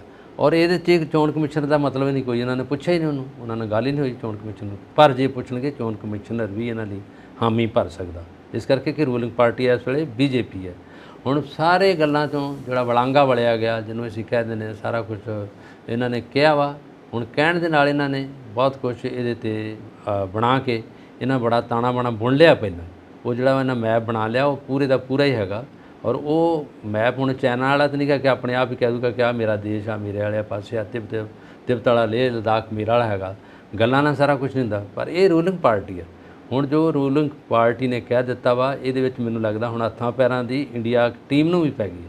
ਉਹ ਵੀ ਵੇਖ ਰਿਹਾ ਵੀ ਇਹਦੇ ਵਿੱਚ ਕੀ ਹੋਊਗਾ, ਪਰ ਪੋਸੀਬਿਲਿਟੀ ਨਹੀਂ ਹੈਗੀ। ਜਿੱਦਾਂ ਤੁਸੀਂ ਗੱਲ ਕੀਤੀ ਹੈ ਕਿ 29 ਪ੍ਰਦੇਸ਼ਾਂ ਦੇ ਵਿੱਚ ਸਰਕਾਰਾਂ ਤਾਂ ਦੂਜੀਆਂ ਚੱਲ ਰਹੀਆਂ, ਉਹਨਾਂ ਦੀ ਅਵਧੀ ਅਜੇ ਹੈਗੀ ਹੈ। ਜਿਸ ਤਰ੍ਹਾਂ ਭਗਵੰਤ ਮਾਨ ਨੇ ਅਜੇ 6 ਮਹੀਨੇ ਰਹਿੰਦੇ ਇਲੈਕਸ਼ਨ ਦੇ ਵਿੱਚ, ਤੇ ਪਹਿਲਾਂ ਭੰਗ ਕਰ ਦਿੱਤੀ ਹੈ ਔਰ ਕਿਸੇ ਨੂੰ ਪੁੱਛਿਆ ਨਹੀਂ, ਦੱਸਿਆ ਨਹੀਂ, ਕੋਈ ਸਰਵੇਖਣ ਨਹੀਂ ਕੀਤਾ, ਕਿਸੇ ਨਾਲ ਗੱਲ ਨਹੀਂ ਕੀਤੀ। ਪਬਲਿਕ ਨਾਲ ਗੱਲ ਕਰੋ, ਗਰਾਊਂਡ 'ਤੇ ਜਾਓ, ਲੋਕਾਂ ਨਾਲ ਗੱਲ ਕਰੋ। ਇਹ ਸਿਰਫ ਡਰਾਇੰਗ ਰੂਮ ਵਿੱਚ ਬਹਿ ਕੇ ਐਲਾਨਨਾਮਾ ਕਰਨਾ ਗਲਤ ਹੁੰਦਾ। ਹੁਣ ਵਾਪਸ ਯੂ ਟਰਨ ਲਿਆ, ਵਾਪਸ ਮਾਫੀ ਮੰਗਣੀ ਪਈ, ਬੜਾ ਕੁਝ ਕੀਤਾ। ਇਹੀ ਹਾਲ ਹੁੰਦਾ ਜਦੋਂ ਤੁਹਾਡੇ ਕੋਲ ਪਾਵਰ ਆ, ਜਦੋਂ ਤੁਸੀਂ ਗੱਲ ਕਰ ਦਿੰਦੇ ਜੇ ਪਬਲਿਕ ਨਾਲ ਗੱਲ ਨਹੀਂ ਕਰਦੇ, ਜੇ ਕਿਸੇ ਸਿਆਣੇ ਬੰਦੇ ਨਾਲ ਗੱਲ ਨਹੀਂ ਕਰਦੇ, ਕਿਸੇ ਲਾਅ ਨੂੰ ਜਾਣਨ ਵਾਲੇ ਨਾਲ ਗੱਲ ਨਹੀਂ ਕਰਦੇ, ਉਦੋਂ ਤੁਸੀਂ ਆਪਣੀ ਹੀ ਚਲਾਉਂਦੇ ਜੇ। ਤੇ ਉਦੋਂ ਬਾਅਦ ਉਹ ਮੁਹੰਮਦ ਤੁਗਲਕ ਬਣ ਕੇ ਸਾਰਾ ਕੁਝ ਤੈਸ਼ ਨੈਸ਼ ਨਹੀਂ ਕਰਨਾ ਚਾਹੀਦਾ। ਬਿਲਕੁਲ ਜੀ। ਔਰ ਮੈਂ ਆਪਣੀ ਗੱਲ ਸ਼ੁਰੂ ਕਰਨ ਤੋਂ ਪਹਿਲਾਂ ਇੱਕ ਕਰੈਕਸ਼ਨ ਕਰਾਂ ਕਿ ਰਾਮਨਾਥ ਕੋਵਿੰਦ ਜੀ ਉਪ ਰਾਸ਼ਟਰਪਤੀ ਨਹੀਂ ਹੈਗੇ, ਸਾਡੇ ਸਾਬਕਾ ਰਾਸ਼ਟਰਪਤੀ ਨੇ। ਬਾਈ ਮਿਸਟੇਕ ਮੈਂ ਕਹਿ ਗਿਆ, ਹਾਂ ਕੋਈ ਗੱਲ ਸੋ ਉਸ ਨੂੰ ਕਰੈਕਟ ਕਰੀਏ ਅਸੀਂ। ਔਰ ਅਗਲੀ ਗੱਲ ਇਹ ਹੈ ਕਿ ਜੋ 2024 ਦੇ ਵਿੱਚ ਇਲੈਕਸ਼ਨਸ ਕਹਿੰਦੇ ਨੇ ਕਿ ਅਪ੍ਰੈਲ ਤੋਂ ਬਾਅਦ, ਉਹਦੇ ਬਾਰੇ ਵੀ ਇੱਕ ਇਹ ਗੱਲ ਕਹੀ ਜਾ ਰਹੀ ਹੈ ਕਿ ਸ਼ਾਇਦ ਇਸ ਸਮੇਂ ਤੋਂ ਪਹਿਲਾਂ ਕਰਵਾਈਆਂ ਜਾਣਗੀਆਂ, ਜਾਂ ਦਸੰਬਰ ਜਾਂ ਇਸੇ ਸਾਲ ਦਸੰਬਰ ਜਾਂ ਅਗਲੇ ਸਾਲ ਜਨਵਰੀ ਦੇ ਵਿੱਚ, ਕਿਉਂਕਿ ਟੀਮ ਐਨਡੀਏ ਯਾਨੀ ਕਿ ਬੀਜੇਪੀ ਕੇਂਦਰ ਸਰਕਾਰ ਔਰ ਇਹਨਾਂ ਦੇ ਜਿਹੜੇ ਸਾਰੇ ਅਲਾਈਜ਼ ਨੇ, ਇਹਨਾਂ ਨੂੰ ਇਹ ਲੱਗਦਾ ਕਿ ਜੇ ਟੀਮ ਇੰਡੀਆ ਜਿਹੜੀ ਓਪੋਜੀਸ਼ਨ ਨੇ ਬਣਾਈ ਹੈ, ਉਹਨੂੰ ਜ਼ਿਆਦਾ ਸਮਾਂ ਦਿੱਤਾ ਜਾਏਗਾ ਤੇ ਉਹ ਲੋਕਾਂ ਦੇ ਵਿੱਚ ਜ਼ਿਆਦਾ ਪਪੂਲਰ ਹੋ ਸਕਦੀ ਹੈ, ਆਪਣਾ ਸੁਨੇਹਾ ਪਹੁੰਚਾ ਤਰ੍ਹਾਂ ਹੈ। ਇਸ ਕਰਕੇ ਟੀਮ ਐਨਡੀਏ ਯਾਨੀ ਕਿ ਬੀਜੇਪੀ ਔਰ ਉਹਨਾਂ ਦੇ ਅਲਾਈਜ਼ ਨੂੰ ਇਹ ਇੱਕ ਤਰ੍ਹਾਂ ਚੁਣੌਤੀ ਮਿਲ ਸਕਦੀ ਆ ਕਿ ਅਗਲੀਆਂ ਇਲੈਕਸ਼ਨ ਜਿੱਤਣਗੇ ਕਿ ਨਹੀਂ ਜਿੱਤਣਗੇ, ਕਿਉਂਕਿ ਵਿਰੋਧੀ ਧਿਰ ਨੂੰ ਸਮਾਂ ਦੇ ਦਿੱਤਾ ਗਿਆ ਅੱਗੇ ਵਧਣ ਦਾ, ਤੇ ਉਹ ਸਮਾਂ ਨਹੀਂ ਦੇਣਾ ਚਾਹੁੰਦੇ। ਇਸ ਕਰਕੇ ਹੋ ਸਕਦਾ ਕਿ ਇਲੈਕਸ਼ਨਸ ਵੀ ਸਮੇਂ ਤੋਂ ਪਹਿਲਾਂ ਕਰਵਾ ਦਿੱਤੀਆਂ ਕਰਵਾ ਸਕਦੇ ਆ। ਇੱਕ ਇਹ ਵੀ ਪੋਲੀਟੀਕਲ ਪੰਡਿਤਸ ਜਿਹੜੇ ਨੇ ਆਪਣੇ ਅੰਦਾਜ਼ੇ ਲਗਾ ਰਹੇ ਨੇ। ਪਰ ਇਹ ਸਾਰੀ ਜਿਹੜੀ ਕਹਿੰਦੇ ਆ ਨਾ ਕਿ ਗੱਲ ਖੁੱਲੇਗੀ, ਇਹ ਜਿਹੜਾ ਹੁਣ ਸਪੈਸ਼ਲ ਸੈਸ਼ਨ ਬੁਲਾਇਆ ਜਾ ਰਿਹਾ ਹੈ ਇਸ ਚੀਜ਼ ਨੂੰ ਸਾਹਮਣੇ ਰੱਖ ਕੇ ਕਿ ਇੱਕ ਦੇਸ਼ ਇੱਕ ਚੋਣ, ਉਹਦੇ ਵਿੱਚ ਇਹ ਸਾਰੀ ਗੱਲ ਖੁੱਲਣੀ ਆ ਕਿ ਗੱਲ ਕੀ ਬਣੀ, ਅਸਲ ਵਿੱਚ ਕੀ ਦਿਮਾਗ ਵਿੱਚ ਚੱਲਦਾ ਪਿਆ ਰੂਲਿੰਗ ਪਾਰਟੀ ਦੇ, ਔਰ ਉਹ ਦੇਸ਼ ਨੂੰ ਕਿੱਧਰ ਲੈ ਕੇ ਜਾਣਾ ਚਾਹੁੰਦੇ ਨੇ। ਵੈਸੇ ਇਹਨਾਂ ਨੂੰ ਹੁਣ ਯਾਦ ਆਇਆ, ਪਹਿਲੋਂ ਹੁਣ 10 ਸਾਲ 2014 ਤੋਂ ਇਹ ਰਾਜਗੱਦੀ ਤੇ ਬੈਠੇ ਆ, ਦੇਸ਼ ਦੇ ਤਖਤ ਤੇ ਬੈਠੇ ਆ। ਉਦੋਂ ਤਾਂ ਇਹਨਾਂ ਨੂੰ ਕੋਈ ਪਤਾ ਨਹੀਂ ਲੱਗਾ। ਉਦੋਂ ਪਤਾ ਲੱਗਾ ਜਦੋਂ ਇਹ ਟੀਮ ਬਿਲਕੁਲ ਯੂਨਾਈਟ ਹੋ ਗਈ ਆ, ਇਕੱਠੇ ਹੋ ਗਿਆ, ਗੱਠਜੋੜ ਬਣ ਗਿਆ, ਇਹਨਾਂ ਦਾ ਇੱਕ ਸੁਰ 'ਚ ਮਿਲ ਗਿਆ। ਉਸ ਸੁਰ ਦੇ ਵਿੱਚੋਂ ਜੋ ਇਹਨਾਂ ਲਿਆ, ਜੋ ਆਲਾਪ ਉਹਨਾਂ ਦਾ ਉਹੀ ਹੈਗਾ ਕਿ ਬੀਜੇਪੀ ਭਜਾਓ ਤੇ ਰਾਜ ਕਮਾਓ, ਉਹਨਾਂ ਨੇ ਕਿਹਾ। ਉਹ ਇਹਨਾਂ ਨੂੰ ਪਤਾ ਲੱਗ ਗਿਆ ਕਿ ਬੀਜੇਪੀ ਭਜਾਓ ਦਾ ਇਹਨਾਂ ਕਹਿਤਾ। ਹੁਣ ਲੋਕਾਂ ਤੱਕ ਗੱਲ ਪਹੁੰਚ ਜਾਣੀ ਆ। ਲੋਕ ਜਿਹੜੇ ਆ ਉਹ ਇਹਨਾਂ ਦੀ ਰਾਏ ਦੇ ਵਿੱਚ ਔਰ ਇਹਨਾਂ ਦੇ ਵਿੱਚ ਬਹੁਮਤ ਦੇ ਵਿੱਚ ਸ਼ਾਮਲ ਹੋ ਸਕਦੇ ਆ। ਇਸ ਕਰਕੇ ਇਹਨਾਂ ਨੇ ਰਾਤ ਮੀਟਿੰਗ ਕੀਤੀ ਹੈ ਵੀ ਇਹ ਕਿਉਂ ਨਾ ਕੀਤਾ ਜਾਵੇ, ਇੱਕ ਦੇਸ਼ ਤੇ ਇੱਕ ਚੋਣ ਦਾ ਨਾਅਰਾ ਲਾਓ ਔਰ ਉਹਦੇ ਵਿੱਚ ਕਹੋ ਕਿ ਤੁਹਾਡਾ ਪੈਸਾ ਬਚਾ ਰਹੇ ਹਾਂ, ਤੁਹਾਨੂੰ ਅਸੀਂ ਸਾਰਿਆਂ ਨੂੰ ਇੱਕ ਗੁੱਡ ਡਿਸੀਜਨ ਦੇ ਰਹੇ ਹਾਂ, ਤੁਸੀਂ ਜੋ ਕੁਝ ਕਰਨਾ ਹੈ ਔਰ ਇਮੀਡੀਏਟਲੀ ਕਰ ਲਓ। ਜਿਹੜੀ ਸਰਕਾਰ ਨੂੰ ਆਉਣਾ, ਅਸੀਂ ਤਾਂ ਤਖਤ ਛੱਡ ਦਿੱਤਾ, ਅਸੀਂ ਤਾਂ ਪਹਿਲਾਂ 4 ਮਹੀਨੇ ਛੱਡ ਰਹੇ ਹਾਂ, ਸਾਨੂੰ ਤਾਂ ਇਹਦੀ ਕੋਈ ਪਰਵਾਹ ਨਹੀਂ ਹੈਗੀ। ਕਿ ਲੋਕਾਂ ਦੇ ਮਨ 'ਚ ਇਹ ਧੱਕ ਦਿਓ ਕਿ ਅਸੀਂ ਬਿਲਕੁਲ ਰਾਜ ਦੇ ਭੁੱਖੇ ਨਹੀਂ ਗਏ, ਅਸੀਂ ਸਿਰਫ ਤੇ ਸਿਰਫ ਲੋਕਾਂ ਦੀਆਂ ਸਹੂਲਤਾਂ ਤੇ ਲੋਕਾਂ ਦੀ ਵੈਲਫੇਅਰ ਦੇ ਤੇ ਲੋਕਾਂ ਦੇ ਵਿਕਾਸ ਦੇ ਭੁੱਖੇ ਆ। ਉਹ ਸਰਕਾਰ ਨੂੰ ਆਉਣ ਦਿਓ ਜਾਂ ਇਹਨੂੰ ਆਉਣ ਦਿਓ, ਉਹ ਅਸੀਂ ਕਰ ਨਹੀਂ ਰਹੇ।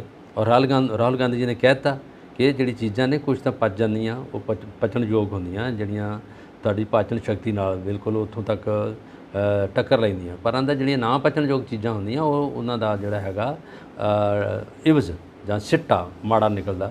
ਔਰ ਹੁਣ ਉਹਦੇ ਵਿੱਚ ਦੇਖੋ ਵੀ ਨੈਸ਼ਨਲ ਕਾਂਗਰਸ, ਬਾਕੀ ਪਾਰਟੀਆਂ ਔਰ ਉਹ 'ਚ ਸਿਆਣੇ ਲੋਕ ਨੇ, ਮਮਤਾ ਬੈਨਰਜੀ, ਉਹਦੇ ਵਿੱਚ ਨਿਤਿਸ਼ ਕੁਮਾਰ ਜੀ, ਲਾਲੂ ਯਾਦਵ ਜੀ, ਬੜੇ ਕਾਗ ਨੇਤਾ ਨੇ, ਬੜੇ ਪੁਰਾਣੇ ਨੇਤਾ ਨੇ। ਉਹਨਾਂ ਨੂੰ ਪਤਾ ਕਿ ਇਹ ਨਬਜ਼ ਕੀ ਹੈ, ਉਹਨਾਂ ਨੂੰ ਨਬਜ਼ ਟਟੋਲਣੀ ਆਉਂਦੀ ਹੈ। ਹੁਣ ਇਹਦੇ ਵਿੱਚ ਦੇਖਦੇ ਹਾਂ, ਜੇ ਟੱਕਰ ਲਈ ਤਾਂ ਇੰਨਾ ਹੀ ਲੈਣੀ ਹੈ। ਹੋਰ ਜਿਹੜੀ ਖੇਤਰੀ ਪਾਰਟੀਆਂ ਇਹਨਾਂ ਵੱਲੋਂ ਤਾਂ ਕੋਈ ਨਹੀਂ ਹੋ, ਜਿਹਦੇ ਵਿੱਚ ਜਦੋਂ ਕਿ ਅਕਾਲੀ ਦਲ ਨੇ ਤਾਂ ਹਮਾਇਤ ਕਰਤੀ ਹੈ। ਸੁਖਬੀਰ ਬਾਦਲ ਜੀ ਨੇ ਕਹਿਤਾ ਕਿ ਬਹੁਤ ਵਧੀਆ ਡਿਸੀਜਨ ਹੈ, ਜੋ ਕੁਝ ਇਹਨਾਂ ਨੇ ਕੀਤਾ ਹੈਗਾ ਇਹਦੇ ਅਕੋਰਡਿੰਗ ਹੀ ਹੋਣਾ ਚਾਹੀਦਾ, ਖਰਚਾ ਬਚ ਜੂਗਾ, ਲੋਕਾਂ ਦੀਆਂ ਡਿਊਟੀਆਂ ਘੱਟ ਲੱਗਣਗੀਆਂ, ਮਿੱਟੀ ਘੱਟਾ ਘੱਟ ਉੱਡੂਗਾ ਔਰ ਪੰਜਾਬ ਬਿਲਕੁਲ ਬੜੇ ਤਰੀਕੇ ਨਾਲ ਜਿਹੜੀ ਸ਼ਾਂਤੀਪੂਰਵਕ ਵੋਟਾਂ ਬਣ ਜਾਣਗੀਆਂ। ਹੁਣ ਇਹਨਾਂ ਨੂੰ ਪਤਾ ਕਿ ਅਸੀਂ ਬੀਜੇਪੀ ਔਰ ਜਿਹੜੀ ਪਾਵਰ 'ਚ ਹੈਗੀ ਉਹਦੀ ਹਮਾਇਤ ਕਰਦੀ ਹੈ ਤੇ ਦੂਜਿਆਂ ਦੇ ਉਲਟ ਚੱਲੀਏ। ਬਿਲਕੁਲ। ਔਰ ਉਹਨਾਂ ਨੂੰ ਇਹ ਵੀ ਹੋ ਸਕਦਾ ਕਿ ਪੰਜਾਬ ਦੀ ਜਿਹੜੀ ਵਿਧਾਨ ਸਭਾ ਉਹ ਵੀ ਸ਼ਾਇਦ ਭੰਗ ਹੋ ਜਾਵੇ, ਇੱਥੇ ਵੀ ਮੁੜ ਤੋਂ ਇਲੈਕਸ਼ਨਸ ਹੋਣ ਤੇ ਆਮ ਆਦਮੀ ਪਾਰਟੀ ਨੂੰ ਪਾਵਰ ਤੋਂ ਬਾਹਰ ਕਰ ਦਿੱਤਾ ਜਾਵੇ। ਬਿਲਕੁਲ, ਇਹ ਵੀ ਹੋ ਸਕਦਾ। ਸਾਨੂੰ ਫਿਰ ਚਾਂਸ ਮਿਲੇਗਾ ਇਲੈਕਸ਼ਨਸ ਲੜਨ ਦਾ। ਇਹ ਦੁਬਾਰਾ 5 ਸਾਲ ਬਹੁਤ ਲੰਬੇ ਨੇ, ਬਰਦਾਸ਼ਤ ਨਹੀਂ ਹੁੰਦਾ ਪਿਆ। ਦੁਬਾਰਾ ਅਨਾਉਂਸ ਹੋ ਸਕਦਾ, ਵੀ ਕਰ ਸਕਦੇ। ਜਦੋਂ ਇੱਕ ਚੋਣ ਇੱਕ ਜਿਹੜਾ ਦੇਸ਼ ਹੋ ਗਿਆ, ਇੱਕ ਦਿਨ ਦਾ ਗੱਲ ਕਰ ਦਿੱਤੀ ਤੇ ਪੰਜਾਬ ਵਿੱਚੋਂ ਕਿੱਧਰ ਚੱਲ ਜਾਣਾ, ਪੰਜਾਬ ਵਿੱਚ ਇਨਕਲੂਡ ਆਊਗਾ। ਸੋ ਕੁੱਲ ਮਿਲਾ ਕੇ ਆਪਸ ਦੀ ਗੇਮ ਖੇਡਦੇ ਰਹਿੰਦੇ ਨੇ ਕਿ ਕਿੱਦਾਂ ਪਾਵਰ 'ਚ ਬਣੇ ਰਹਿਣਾ। ਤੁਸੀਂ ਉਹ ਗੱਲ ਕੀਤੀ ਹੈ ਗੇਮ ਦੀ, ਆਰਡੀਨੈਂਸ ਦੇਖ ਲਓ ਕਿੱਦਾਂ ਹੋ ਗਿਆ। ਜਦੋਂ ਇਹਨਾਂ ਨੇ ਆਰਡੀਨੈਂਸ ਜ਼ਰੂਰ ਕੀਤਾ, ਲੋਕ ਸਭਾ 'ਚ ਪਾਸ ਹੋ ਗਿਆ, ਰਾਜ ਸਭਾ 'ਚ ਥੋੜ੍ਹਾ ਜਿਹਾ ਰੌਲਾ ਰੱਪਾ ਪਿਆ, ਦਿੱਲੀ ਨੂੰ ਲੈ ਕੇ ਪਾਸ ਹੋ ਕੇ ਰਾਸ਼ਟਰਪਤੀ ਦੇ ਟੇਬਲ 'ਤੇ ਚਲੇ ਗਿਆ। ਰਾਸ਼ਟਰਪਤੀ ਸਾਹਿਬ ਨੇ, ਆਨਰੇਬਲ ਰਾਸ਼ਟਰਪਤੀ ਨੇ ਸਾਈਨ ਕਰ ਦਿੱਤੇ ਤਾਂ ਉਹਦੇ 'ਚ ਕਾਨੂੰਨ ਬਣ ਗਿਆ। ਹੁਣ ਉਹਦੇ ਵਿੱਚ ਕੇਜਰੀਵਾਲ ਸਾਹਿਬ ਨੇ ਬਹੁਤ ਰੌਲਾ ਪਾਇਆ ਸੀ, ਉਹ ਆਪ ਦੇ ਕਨਵੀਨਰ ਨੇ ਔਰ ਮੁੱਖ ਮੰਤਰੀ ਦਿੱਲੀ ਨੇ, ਔਰ ਉੱਥੇ ਦੀ ਉਹਨਾਂ ਦੇ ਗਵਰਨਰ ਜਿਹੜੇ ਲੈਫਟੀਨੈਂਟ ਜਨਰਲ, ਉਹਨਾਂ ਨਾਲ ਕਦੇ ਨਹੀਂ ਬਣੀ। ਉਹਨਾਂ ਨਾਲ ਜੋ ਪੰਜਾਬ ਵਿੱਚ ਟਾਕਰਾ ਚੱਲਦਾ ਰਿਹਾ ਉਹੀ ਦਿੱਲੀ ਵਿੱਚ ਚੱਲਦਾ ਰਿਹਾ। ਹੁਣ ਉਹ ਬਹਿ ਗਏ ਆਰਾਮ ਨਾਲ, ਕਿਉਂਕਿ ਇਹਨਾਂ ਨੇ ਪਾਸ ਕਰਤਾ। ਪਰ ਹੌਲੀ ਹੌਲੀ ਜਦੋਂ ਉਹੀ ਆਰਡੀਨੈਂਸ ਪੰਜਾਬ ਵਿੱਚ ਆ ਸਕਦਾ, ਉਹ ਹਰਿਆਣੇ 'ਚ ਵੀ ਆ ਸਕਦਾ, ਉਹਦੇ ਵਿੱਚ ਦੂਜੇ ਆਪਣੇ ਹਿਮਾਚਲ 'ਚ ਵੀ ਆ ਸਕਦਾ। ਇਹ ਤਿੰਨਾਂ ਸੂਬਿਆਂ ਵਿੱਚ ਜਦੋਂ ਪਾਸ ਹੀ ਹੋ ਗਿਆ ਬਿੱਲ, ਉਹਨੂੰ ਐਲਾਨ ਹੀ ਕਰਨਾ ਉਹਨਾਂ ਨੇ। ਇਹ ਉਡੀਕ ਇਹ ਕਰ ਰਿਹਾ ਜਿਸ ਦਿਨ ਇਲੈਕਸ਼ਨ ਹੋਈ, ਜਿਸ ਦਿਨ ਦੁਬਾਰਾ ਪ੍ਰਾਈਮ ਮਿਨਿਸਟਰ ਬਣ ਗਏ, ਉਸ ਦਿਨ ਆ ਜਿਹੜੇ ਆਰਡੀਨੈਂਸ ਹੈ ਫਿਰ ਇੰਪਲੀਮੈਂਟ ਹੋਣਗੇ। ਨਾ ਆਪ ਲੱਭਣੀਆਂ, ਨਾ ਦੂਜੇ ਸਾਕ ਲੱਭਣੇ, ਤੇ ਨਾ ਜਿਹੜੀ ਬਾਕੀ ਪਾਰਟੀਆਂ ਲੱਭਣੀਆਂ, ਸਾਰੀਆਂ ਦਾ ਹੀ ਇੱਕ ਵਾਰੀ ਹੁੰਜਾ ਫਿਰ ਜੀ। ਪਤਾ ਨਹੀਂ ਸਾਡੇ ਭਾਰਤ ਦਾ ਕੀ ਹਾਲ ਬਣਨਾ ਹੈ ਔਰ ਕੀ ਹਾਲ ਇਹਨਾਂ ਨੇ ਬਣਾ ਦੇਣਾ ਹੈ, ਇਹ ਤੇ ਰੱਬ ਹੀ ਜਾਣੇ ਜੀ। ਅੱਗੇ ਆਪਾਂ ਤੁਰੀਏ। ਲੋਕ ਸਭਾ ਚੋਣਾਂ ਲਈ ਇੰਡੀਆ ਟੀਮ ਜਿਹੜੀ ਹੈ ਉਹ ਇਕਜੁੱਟ ਹੋ ਗਈ ਹੈ ਔਰ 30 ਸਤੰਬਰ ਨੂੰ ਸੀਟਾਂ ਦੀ ਵੰਡ ਹੋਣੀ ਹੈ। ਹਜੇ ਉਹ ਵੀ ਟਾਈਮ ਦੂਰ ਹੈ, ਜੇ ਇਲੈਕਸ਼ਨਸ ਨੇੜੇ ਆ ਗਈਆਂ, ਦਸੰਬਰ 'ਚ ਅਨਾਉਂਸ ਹੋ ਗਈਆਂ ਤੇ ਸੀਟਾਂ ਦੀ ਵੰਡ ਜੇਬਾਂ 'ਚ ਰਹਿ ਜਾਊਗੀ, ਸਤੰਬਰ 'ਚ ਹੋ ਰਹੀ। ਉਹੀ ਇਹਨਾਂ ਨੇ ਉਹ ਜਿਹੜੀ ਮੀਟਿੰਗ ਕੀਤੀ ਹੈ ਨਾ ਹੁਣ ਬੰਬਾਈ ਦੇ ਵਿੱਚ, ਉਹਦੇ ਵਿੱਚ ਉਦੈ ਠਾਕਰ ਜੀ ਔਰ ਜਿਹੜੇ ਸ਼ਿਵ ਸੈਨਾ ਦੇ ਆਗੂ ਨੇ, ਉਹਨਾਂ ਨੇ ਇਹਨਾਂ ਨੂੰ ਵੈਲਕਮ ਕੀਤਾ ਔਰ ਪ੍ਰੀਤੀ ਭੋਜਨ ਉਹਨਾਂ ਨੇ ਦਿੱਤਾ ਇਹਨਾਂ ਨੂੰ। ਉਹਨਾਂ ਦੇ ਜਿਹੜੇ ਮੇਜ਼ ਲੱਗੇ ਸੀ ਵੱਡੇ, ਖਾਣ ਪੀਣ ਦੇ ਸਾਰਾ ਕੁਝ ਸੀਗਾ। ਉਹ 'ਚ ਫਿਲਮ ਐਕਟਰ ਵੀ ਆਏ ਆ, ਬਹੁਤ ਮਿਲੇ ਵੀ ਆ। ਅਮਿਤਾਭ ਬੱਚਨ ਸਾਹਿਬ ਨੂੰ, ਉਹਨਾਂ ਦੇ ਪਰਿਵਾਰ ਨੂੰ ਮਮਤਾ ਬੈਨਰਜੀ ਖੁਦ ਮਿਲਣ ਗਏ ਆ। ਔਰ ਬੰਬੇ ਤੁਹਾਨੂੰ ਪਤਾ ਹੈਗਾ ਫਿਲਮ ਸਿਟੀ ਹੈ, ਇਹਨਾਂ ਦੇ ਇਸ 'ਤੇ ਇੱਕ ਕਰੇਜ਼ ਹੁੰਦੀ ਕਿ ਅਸੀਂ ਸਾਰਿਆਂ ਨੂੰ ਮਿਲੀਏ। ਔਰ ਸ਼ਤਰੂਘਨ ਸਿਨਹਾ ਜੀ ਤਾਂ ਵੈਸੇ ਹੀ ਨੇਤਾ ਨੇ, ਉਹ ਵੀ ਉੱਥੇ ਗਏ ਆ। ਧਰਮਿੰਦਰ ਸਾਹਿਬ ਵੀ ਪਹਿਲੋਂ ਰਹੇ ਨੇ, ਔਰ ਉਹਦੇ ਵਿੱਚ ਸੰਨੀ ਦਿਓਲ ਤਾਂ ਖੁਦ MP ਨੇ ਗੁਰਦਾਸਪੁਰ ਤੋਂ। ਭਾਵੇਂ ਉਹਨਾਂ ਨੇ ਕਹਿਤਾ ਅਗਲੀ ਇਲੈਕਸ਼ਨ ਲੜੂਗਾ, ਪਰ ਅਜੇ ਤੇ ਟਰਮ ਦੇ ਵਿੱਚ ਹੈਗੇ ਆ। ਔਰ ਉਹ ਸਾਰੇ ਲੋਕ ਵੀ ਮਿਲੇ। ਉਹ ਤੋਂ ਬਾਅਦ ਇਹਨਾਂ ਦਾ ਵੱਡੇ ਖਾਣੇ 'ਤੇ ਜਿਹੜਾ ਉਹ ਵੀ ਮਿਲੇ। ਔਰ ਉਹ ਤੋਂ ਬਾਅਦ ਜਿਹੜਾ ਇਹਨਾਂ ਨੇ ਕਨਵੀਨਰ ਇਲੈਕਸ਼ਨ ਦੇਣੀ ਸੀ ਉਹ ਵੀ ਫਾਈਨਲ ਕਰ ਲਿਆ। ਜਿਹੜੀਆਂ ਸੀਟਾਂ ਨੇ ਉਹਦੀਆਂ 30 ਤੱਕ ਇਹਨਾਂ ਨੇ ਫਾਈਨਲ ਕਰਨਾ ਕਿ ਉਹ ਵੀ ਫਾਈਨਲ ਕੀਤਾ ਜਾਊਗਾ ਕਿ ਕਿਹੜੇ ਏਰੀਏ 'ਚ ਸੀਟਾਂ ਦੇਣੀਆਂ, ਕਿਹਨੂੰ ਦੇਣੀਆਂ। ਪਲੱਸ ਇਹਨਾਂ ਨੇ ਇੱਕ ਹੋਰ ਗੱਲ ਕਰ ਲਈ ਕਿ ਕਾਰਜਕਾਰਨੀ ਕਮੇਟੀ ਬਣਾਤੀ ਹੈ, ਕਿਹੜੇ ਸਟੇਟ 'ਚ ਕਿਹੜੇ ਬੰਦੇ ਸਿਲੈਕਟ ਕਰਦੇ ਆ, ਉਹ ਜਥੇਬੰਦ ਕਮੇਟੀ ਦੇ ਆਗੂ ਹੋਣਗੇ ਔਰ ਉੱਥੇ ਉਹ ਸਾਰਾ ਕੁਝ ਨਿਭਾਉਣਗੇ। ਔਰ ਜਦੋਂ ਇਹਨਾਂ ਨੇ ਇੱਕ ਤਾਣਾ ਬਣਾਉਣ ਦਿੱਤਾ, ਇਹਦੇ ਵਿੱਚ ਇਹਨਾਂ ਨੇ ਇੱਕ ਪੂਰੀ ਤਰ੍ਹਾਂ ਦਾ ਰੋਡ ਮੈਪ ਬਣਾ ਦਿੱਤਾ। ਹੁਣ ਉਹ BJP ਤੱਕ ਗੱਲ ਤਾਂ ਪਹੁੰਚਦੀ ਆ। ਫਿਰ ਅਗਲੇ ਕੁਝ ਮੀਟਿੰਗ ਉਹਨਾਂ ਦੀ ਵੀ ਉੱਥੋਂ ਜਿਹੜੀ ਲੋਕਲ ਉਹਨਾਂ ਦੀ ਪਾਰਟੀ ਆ NDA ਦੀ, ਉਹਨਾਂ ਵੀ ਮੀਟਿੰਗ ਕੀਤੀ ਉੱਥੇ। ਉਹਨਾਂ ਨੇ ਇਸੇ ਤੇ ਕੀਤੀ ਹੈ ਕਿ ਇਹ ਹੁਣ ਇਸ ਵੇਲੇ ਜਿਹੜੀ ਛਤਰੀ ਝੁੱਲ ਗਈ ਇਹਦੇ ਵਿੱਚ ਖਤਰੇ ਦੀ, ਇਹਦਾ ਕੀ ਕਰਾਂਗੇ ਔਰ ਇਹਦੇ ਵਿੱਚ ਕੀ ਕੁਛ ਆਪਾਂ ਕਰਨਾ। ਔਰ ਉਹਨਾਂ ਦੀ ਸਾਰੀ ਇਨਫੋਰਮੇਸ਼ਨ ਦਿੱਲੀ ਆ ਗਈ ਹੈ। ਦਿੱਲੀ ਆ ਕੇ ਸ਼ੋਕਾ ਰੋਡ 'ਤੇ ਇਹਨਾਂ ਦਾ ਹੈੱਡ ਆਫਿਸ ਆ NDA ਦਾ, ਉੱਥੇ ਫਿਰ ਇਹਨਾਂ ਦੀ ਇੱਕ ਮੀਟਿੰਗ ਉਹ ਵੀ ਹੋਈ ਹੈ। ਔਰ ਦਿੱਲੀ ਦੇ ਵਿੱਚ ਇਹਨਾਂ ਨੇ ਜੋ ਕੁਛ ਇਸ ਵੇਲੇ ਕਰ ਲਿਆ, ਜੋ ਤਿਆਰ ਕੀਤਾ ਸਾਰਾ ਮਨਸੂਬਾ, ਉਹਦੀ ਹੁਣ ਦੁਬਾਰਾ ਗੱਲ ਦੇ ਵਿੱਚ ਇਸ ਵੇਲੇ ਇਹਨਾਂ ਨੇ ਜਵਾਬ ਦਿੱਤਾ, ਖੜਕੇ ਸਾਹਮਣੇ ਕਹਿ ਦਿੱਤਾ ਕਿ ਇਹ ਬੜੀ ਵੱਡੀ ਖਤਰਾ ਫੈਡਰਲ ਜਿਹੜਾ ਸਾਡਾ ਕਨਸਟੀਟਿਊਸ਼ਨ ਆ ਢਾਂਚਾ ਵਾ, ਫੈਡਰਲ ਢਾਂਚੇ ਨੂੰ ਬਹੁਤ ਵੱਡਾ ਖਤਰਾ ਹੈਗਾ। ਅਸੀਂ ਇਸ ਗੱਲ ਤੋਂ ਬਿਲਕੁਲ ਮੁਨਕਰ ਹਾਂ, ਅਸੀਂ ਇਸ ਗੱਲ ਨੂੰ ਨਹੀਂ ਮੰਨਾਂਗੇ। ਔਰ ਖ਼ਾਸ ਕਰਕੇ ਕਾਂਗਰਸ ਦੇ ਨੇਤਾ ਇਸ ਦੇ ਬਿਲਕੁਲ ਉਲਟ ਨੇ। ਔਰ ਉਹਨਾਂ ਨੇ ਸਾਰਿਆਂ ਦੀ ਪ੍ਰਤੀਕਿਰਿਆ ਲਈ ਰਿਸਪੌਂਸ ਲਿਆ। ਸਾਰੇ ਆਂਦੇ ਕਿ ਲੱਲੂ ਯਾਦਵ ਸਾਹਿਬ ਬਹੁਤ ਬੋਲੇ। ਉਹ ਕਹਿੰਦੇ ਜੀ ਇਹਨਾਂ ਨੂੰ ਜੇ ਬਹੁਤੀ ਗੱਲ ਹੈ ਤੇ ਪ੍ਰਾਈਮ ਮਿਨਿਸਟਰ ਨੂੰ ਤੁਸੀਂ ਕਿਸੇ ਜਾ ਕੇ ਜੋ ਸਮਝਾਉਣਾ ਹੈਗਾ ਤਰੀਕੇ ਨਾਲ ਸਮਝਾਓ, ਅਤੇ ਇਹਨਾਂ ਨੂੰ ਜਿੱਥੇ ਭੇਜਣਾ ਉੱਥੇ ਆਪ ਗੱਲ ਕਰੋ। ਔਰ ਪ੍ਰਾਈਮ ਮਿਨਿਸਟਰ ਸਾਹਿਬ ਇਸ ਗੱਲ 'ਤੇ ਕਿਉਂ ਨਹੀਂ ਨਿਆਂ ਦਿੰਦੇ, ਕਿਉਂਕਿ ਲਾਲੂ ਯਾਦਵ ਜੀ ਬੜੇ ਪੁਰਾਣੇ ਨੇਤਾ ਨੇ। ਉਹ ਆਂਦੇ ਜਦੋਂ ਇਹ ਬੋਲਦੇ ਕਿਤੇ ਰੁਕਦੇ ਨਹੀਂ ਗੇ ਔਰ ਗੱਲ ਨਹੀਂ ਸੁਣਦੇ, ਅਸੀਂ ਇਹਨਾਂ ਨੂੰ ਰੋਕਣਾ ਜਾਣਦੇ ਹਾਂ। ਇਹ ਕਿਹਾ ਉਹਨਾਂ ਨੇ ਆਪਸ ਦੇ ਵਿੱਚ ਉਲਝੇ ਹੋਏ ਨੇ ਜੀ। ਵੈਸੇ ਇੱਕ ਗੱਲ ਹੈ, ਜਨਤਾ ਵਿਚਾਰੀ ਕੀ ਕਰੇ, ਬਸ ਕੀ ਕਰੇ, ਕਹਿੰਦੇ ਠੰਡਾ ਪਾਣੀ ਪੀ ਮਰੇ, ਬਸ ਉਹੀ ਗੱਲ ਹੁੰਦਾ। ਜਨਤਾ ਦੇ ਹੱਥ ਨਹੀਂ ਹੈ, ਬਸ ਇਹਨਾਂ ਦੇ ਤਮਾਸ਼ੇ ਚੱਲੀ ਜਾਂਦੇ ਨੇ, ਜੋ ਕਰਨਾ ਚਾਹੁੰਦੇ ਨੇ ਕਰੀ ਜਾਂਦੇ ਨੇ ਜੀ। ਉਹ ਕਹਿੰਦਾ ਮੈਂ ਤੁਹਾਡੀ ਭਲਾਈ ਕਰਾਂਗਾ, ਉਹ ਕਹਿੰਦਾ ਮੈਂ ਤੁਹਾਡੀ ਭਲਾਈ ਕਰਾਂਗਾ, ਉਹ ਨਹੀਂ ਕਰ ਸਕਦਾ, ਉਹ ਕਹਿੰਦੇ ਉਹ ਨਹੀਂ ਕਰ ਸਕਦਾ। ਅਰੇ ਯਾਰ ਇਕੱਠੇ ਮਿਲ ਕੇ ਕਰ ਲਓ, ਭਲਾਈ ਕਰਨੀ ਹੈ ਨਾ, ਇਕੱਠੇ ਮਿਲ ਕੇ ਕਰ ਲਓ। ਜੇ ਇੰਨਾ ਹੀ ਤੁਹਾਡੇ ਦਿਲ 'ਚ ਹੈਗਾ ਭਲਾਈ ਕਰਨ ਦਾ, ਤਾਂ ਇਕਜੁੱਟ ਹੋ ਕੇ ਸਾਰੀਆਂ ਪਾਰਟੀਆਂ ਕਿਉਂ ਨਹੀਂ ਕਹਿ ਦਿੰਦੀਆਂ ਅਸੀਂ ਇਕਜੁੱਟ ਹੋ ਗਈਆਂ ਮਿਲ ਕੇ ਜੀ ਜਨਤਾ ਦੀ ਭਲਾਈ ਕਰਨੀ ਹੈ ਨਾ, ਉਹ ਤਾਂ ਕਰਨਾ ਨਹੀਂ। ਵੈਸੇ ਨੇਤਾ ਬਹੁਤੇ ਕਿਸੇ ਦੇ ਮਿੱਤਰ ਨਹੀਂ ਹੁੰਦੇ, ਅਤੇ ਬਹੁਤ ਜ਼ਿਆਦਾ ਉਹ ਕਿਸੇ ਦੇ ਨੇੜੇ ਆਉਣਾ ਨਹੀਂ ਚਾਹੁੰਦੇ। ਉਹਨਾਂ ਕੋਲ ਐਲਾਨ ਹੁੰਦੇ ਆ, ਮੈਨੀਫੈਸਟੋ ਹੁੰਦੇ ਆ, ਉਹਨਾਂ ਕੋਲ ਕਨਸਟੀਟਿਊਸ਼ਨ ਦੀਆਂ ਧਾਰਾਂ ਯਾਦ ਕੀਤੀਆਂ ਹੁੰਦੀਆਂ ਉਹਨਾਂ ਨੇ, ਹੈ ਨਾ, ਉਹਦੀਆਂ ਸਾਰੀਆਂ ਇੰਡੀਅਨ ਪੈਨਲ ਕੋਡ ਦੀਆਂ ਗੱਲਾਂ ਦਾ ਪਤਾ ਹੁੰਦਾ ਉਹਨਾਂ ਨੂੰ, ਕਿੱਥੇ ਕਿਹੜੀ ਧਾਰਾ ਲਾਉਣੀ ਆ। ਔਰ ਉਹ ਜਿਹੜੀ ਹੈਗੀ ਆ ਕਿਤੇ ਨਿਆਂ ਨਹੀਂ ਦਿੰਦੀ, ਕਿਉਂਕਿ ਇਹ ਜੱਜ ਤਾਂ ਹੈ ਨਹੀਂ। ਜਿਹਨਾਂ ਜੱਜਾਂ ਨੇ ਜਿਹੜੀਆਂ ਜੁਡੀਸ਼ਰੀ ਦੇ ਵਿੱਚ ਜਾ ਕੇ ਕੰਮ ਕਰਦੇ ਨੇ, ਉਹਨਾਂ ਨੇ ਪੜ੍ਹਿਆ ਸਾਰਾ ਕੁਝ, ਕਨਸਟੀਟਿਊਸ਼ਨ ਪੜ੍ਹਿਆ, ਪ੍ਰੈਂਬਲ ਪੜ੍ਹੀ ਆ, ਸਾਰਾ ਕੁਝ।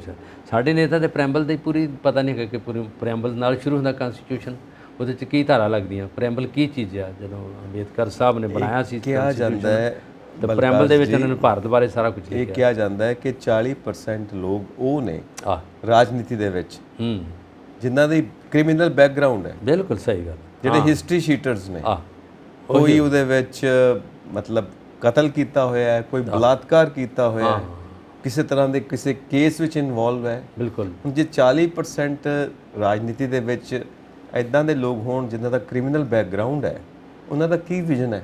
ਮੈਨੂੰ ਇਸ ਗੱਲ 'ਤੇ ਥੋੜ੍ਹਾ ਜਿਹਾ ਹਾਸਾ ਆਇਆ। ਇਹ ਹੈਗਾ ਜਿਹੜੇ ਕੇਸ ਹੈ ਨਾ ਇਹਨਾਂ 'ਤੇ ਹੋਏ, ਜਿਹੜੇ ਕ੍ਰਿਮੀਨਲ ਕੇਸ ਆ, ਧਾਰਾ ਲੱਗੀ ਹੈ, ਇਹ ਉਹਨਾਂ ਨੂੰ ਨਹੀਂ ਮੰਨਦੇ ਅਤੇ ਲੋਕਾਂ ਨੂੰ ਕਹਿੰਦੇ ਸਿਆਸੀ ਰੰਜਿਸ਼ ਆ, ਇਹ ਸਾਨੂੰ ਜਾਣ ਬੁੱਝ ਕੇ ਫਸਾਇਆ ਗਿਆ।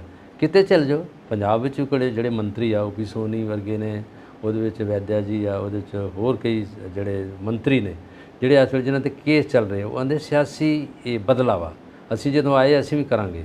ਜਿਨ੍ਹਾਂ 'ਤੇ ਇਹ ਇਸ ਵੇਲੇ ਕੇਸ ਚੱਲ ਰਹੇ ਆ, ਨੈਸ਼ਨਲ ਲੈਵਲ ਤੋਂ ਲੈ ਕੇ ਖੇਤਰੀ ਪਾਰਟੀਆਂ ਤੱਕ, ਮੰਤਰੀਆਂ ਤੱਕ, ਜਿਹੜੇ ਵੀ ਨਾਲ ਇਹਨਾਂ ਦੇ MLA ਨੇ, ਜਦੋਂ ਉਹਨਾਂ ਦੇ ਕੇਸ ਹੁੰਦਾ ਇਹ ਬਿਲਕੁਲ ਉਹਨਾਂ ਦੇ ਬਦਲਾ ਲਊ ਭਾਵਨਾ ਹੈਗੀ ਹੈ, ਅਸੀਂ ਤਾਂ ਕੰਮ ਨਹੀਂ ਕੀਤਾ ਹੈਗਾ।